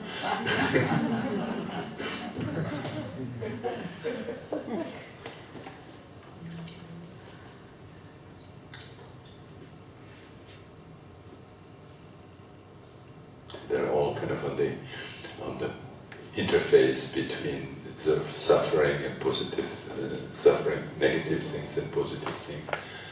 Kind of a perspective of rebirth. You can see the rainbow. That's a very powerful symbol of rebirth, and you can see star-filled sky and the sun and heart opening. And the other side still very negative. Start seeing colors in the world. The connection with nature, connection with the archetypal level. This is the mountain of recovery. You can see she unloaded a lot of baggage there on the right side at the bottom.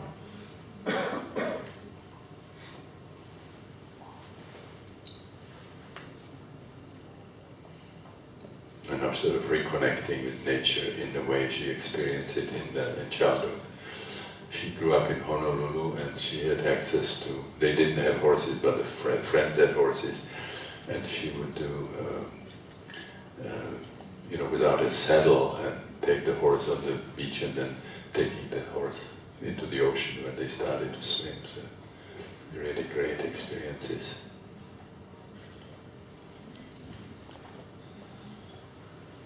So that's one of the major kind of breakthroughs. Getting sense of humor back, sort of laughter.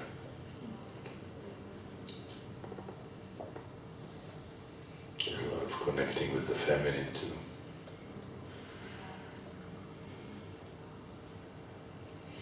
This is what she still has sometimes in the dreams. That's like a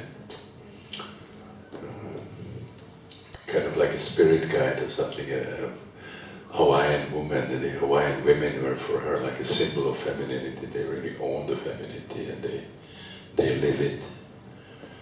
And I think we have one more picture there. Oh, no, this is not yet what I meant. Oh, this is the end of the journey, and I think she images somewhere T.S. Eliot. I can see if I can find it.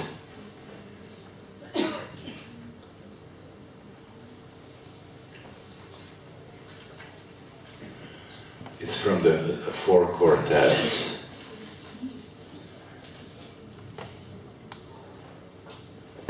She has, at the end, she has one more kabir, which is, "Are you looking for me?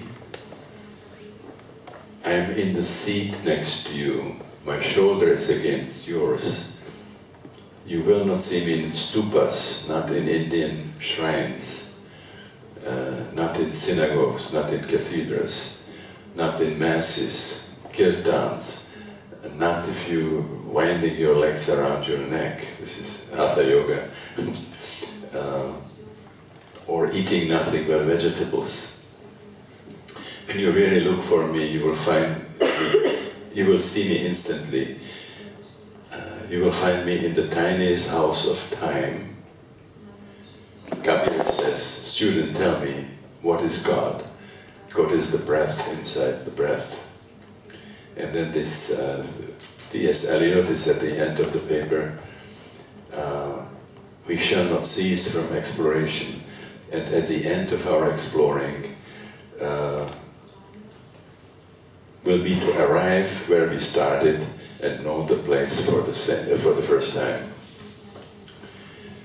So this is what in Zen they are saying. When you start meditating, the rivers at some point are not rivers anymore, and mountains are not mountains. And when you finish it, rivers are rivers again, mountains are mountains, but you see it very differently. And it's also in the auxiliary pictures, and you return to the world. So this is the best I could in a short time. sorry that she's not here to do it herself. You don't always get what you want. So we have just very short time if you want to take a few questions.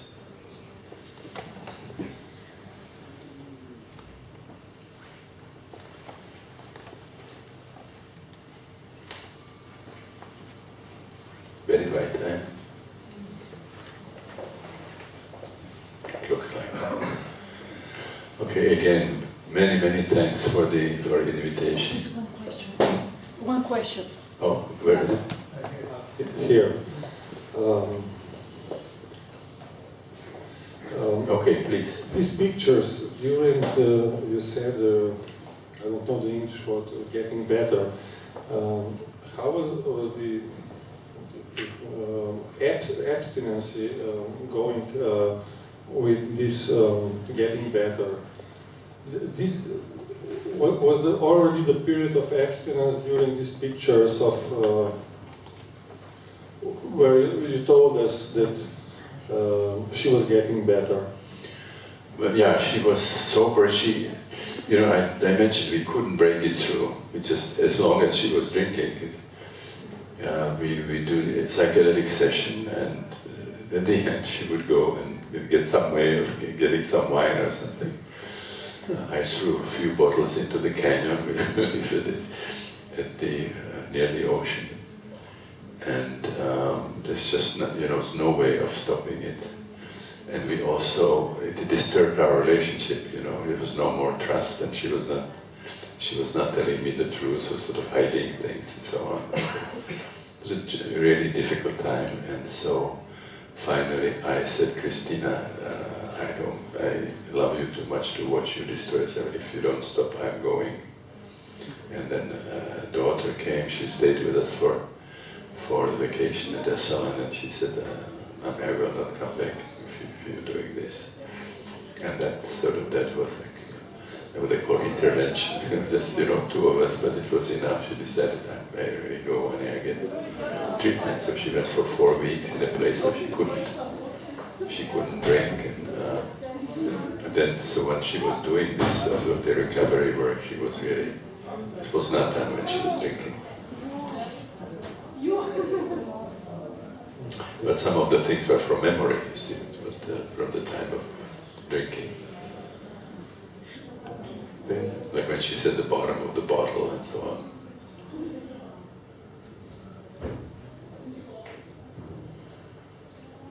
Please. I heard you mention meditation and yoga before a few times, and I was wondering if you could speak about your own experiences, or maybe your wife's experience, or both of your experiences with yoga and meditation and practicing these kind of things. She was the Hatha yoga person. I went to her workshop. When we lived at Esalen, she was offering workshops, and I would go there, and she was so amazingly flexible. She'd say, "Okay, put your hands behind your back and slowly work to your wrists," and then I was still missing 4 inches. I would have to use a towel to connect those, and she would go full lotus and then go and put her forehead on the floor and so on. So there was no chance. But we both meditated quite a bit with Muktananda. We went to the intensives and spent some time in the ashram there. And again, I was mostly going into, either kind of really blissful states or into the void. And she was still having experience. I was jealous because I kind of remember my experiences from the 60s going through births and so on. I like the drama. And some of you, if you ask me what are the spiritual systems I like, I love the simplicity of Buddhism, and I also love the rich mythology of the Hindu religion, and also the Tibetans. They have very powerful, archetypes. The iconography of Tibetan Buddhism is fantastic. So I don't have a sort of commitment. In some sense, I love that all. I love the Australian Aborigines and Shinto. I mean, each religion has something to offer, and I really have strong feelings about there not being just one religion. I mean, it would be really boring if everybody's doing the same thing.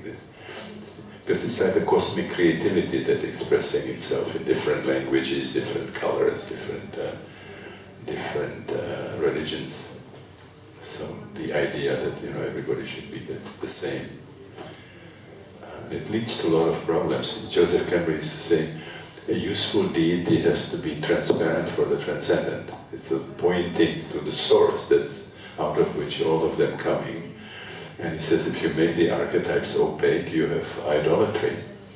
And you create a situation where you unite a certain group of people who are willing to worship in a particular way, and then you set that group against others. And it's enough for war, the Jews and the Muslims and the Christians and the Muslims, and it's almost on the verge that we would have a war between Islam and Christianity. And then even differences within the religion. You have centuries of Protestants and Catholics killing each other, and the Sunnis and the Shiites. Religion is supposed to bring things together. Religio means binding together what was connected, not separating the world more. A lot of the violence and everything that's happening in the world has some deep connection to religion. That Joseph was going, you want to worship a certain way, and there's no place for people who want to worship in a different way. So my idea for future religion of the planet is you give people some means, they can sort of experience their own spiritual journey, but you have absolutely no investment whether this is going to be shamanic or Egyptian or Christian or Buddhist. I mean, they're all really interesting sort of iconographies and interesting ways of looking at reality. There's a beautiful picture in one of the tantric books of Ajit Mukherjee, which I love. There's a yogi in the middle and a lot of squares, and each square has some symbols. And each of them represents one way of perceiving the universe. So the idea reality is so dense with meaning, so complex, that you can put a lot of various worldviews there. If you're a Newtonian physicist, you see it one way. If you are a quantum relativistic physicist, you see it a different way. If you are an astrologer, and everybody, if it's a really good system, you get enough confirmation from what's happening in the world that it confirms your belief system, and then you can move to something else, and suddenly you find out there's a different way of looking at reality. And I think that makes it interesting. It's like you really don't get answers. I mean, if you get clear answers, it would stop being fun. Yeah, it's okay. I had experiences where it seemed like the universe was like Leela, was divine play, and there was sort of the creative principle knew everything, and we were just sort of didn't understand what was happening, and the only thing that we could do was sort of our eyes opening, and it's almost like getting a point of a good joke. And then I had another session where it seemed that the creators can make mistakes, and then somehow, during creation, it just the basic parameters were set. Like when somebody discovered chess, if you make 64 squares, some of them black, some of them white, and then figures with certain possibilities of movement, it's going to be an interesting game. You can, really have a lot of fun with it. But that person who designed just couldn't possibly foresee all the combinations, all the different games. You have to give it to really big computers, and it's still challenging. So it seemed like it was similar, like the divine principles, that certain basic principles, and then certain limits, and then sort of once it starts going, it's too complex, so that the divine cannot sort of be in charge of it.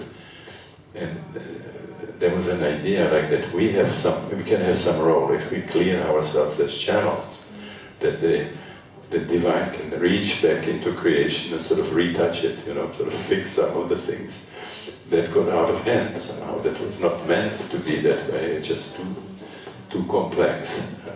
And both of these perspectives were absolutely convincing when I was in that place. One was like when you make a kaleidoscope, you know that when you put these glasses there and a lot of color stones and you turn it, there's going to be a lot of interesting visual things, but you cannot foresee, what all the combinations that will happen. Chess is another one like that.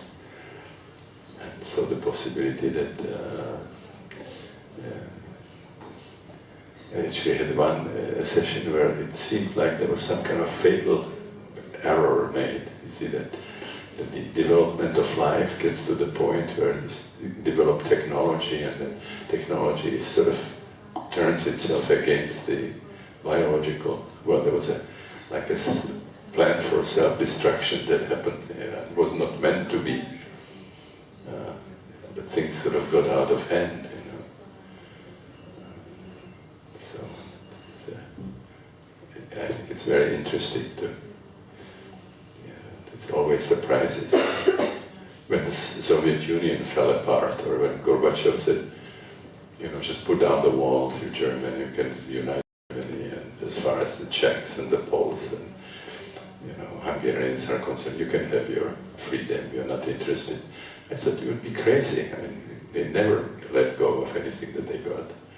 And it happened, and then a little time later, you wake up and there's no superpower, there's no Soviet Union, nobody got killed, there was Neptune-Uranus, by the way, Neptunian revolution, the boundaries dissolved and just fell apart. And so I hope that one day we'll wake up and there will be headlines, scientists discover a strain of bacteria that consumes plastic and releases oxygen into the atmosphere, something like that. It would be like a good, that would be good.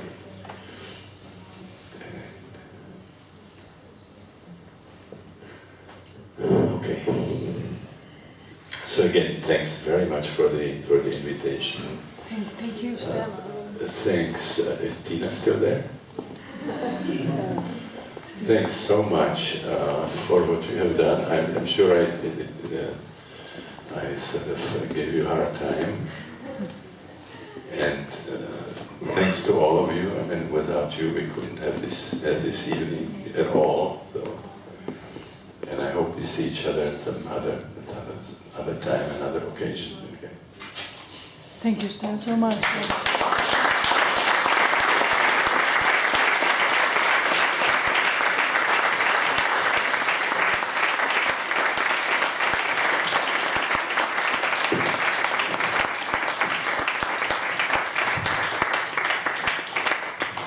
Za konec bi samo še opozorila za tiste, ki mogoče niso dobili maila do nedeljo, bo Stan imel seminar od 10 do 4 bo predaval tukaj o smrti, kot če bo zainteresiran. Ne se prosim prijav, ker če bo pač premalo prijavno, bomo odpovedali seminar. Hvala.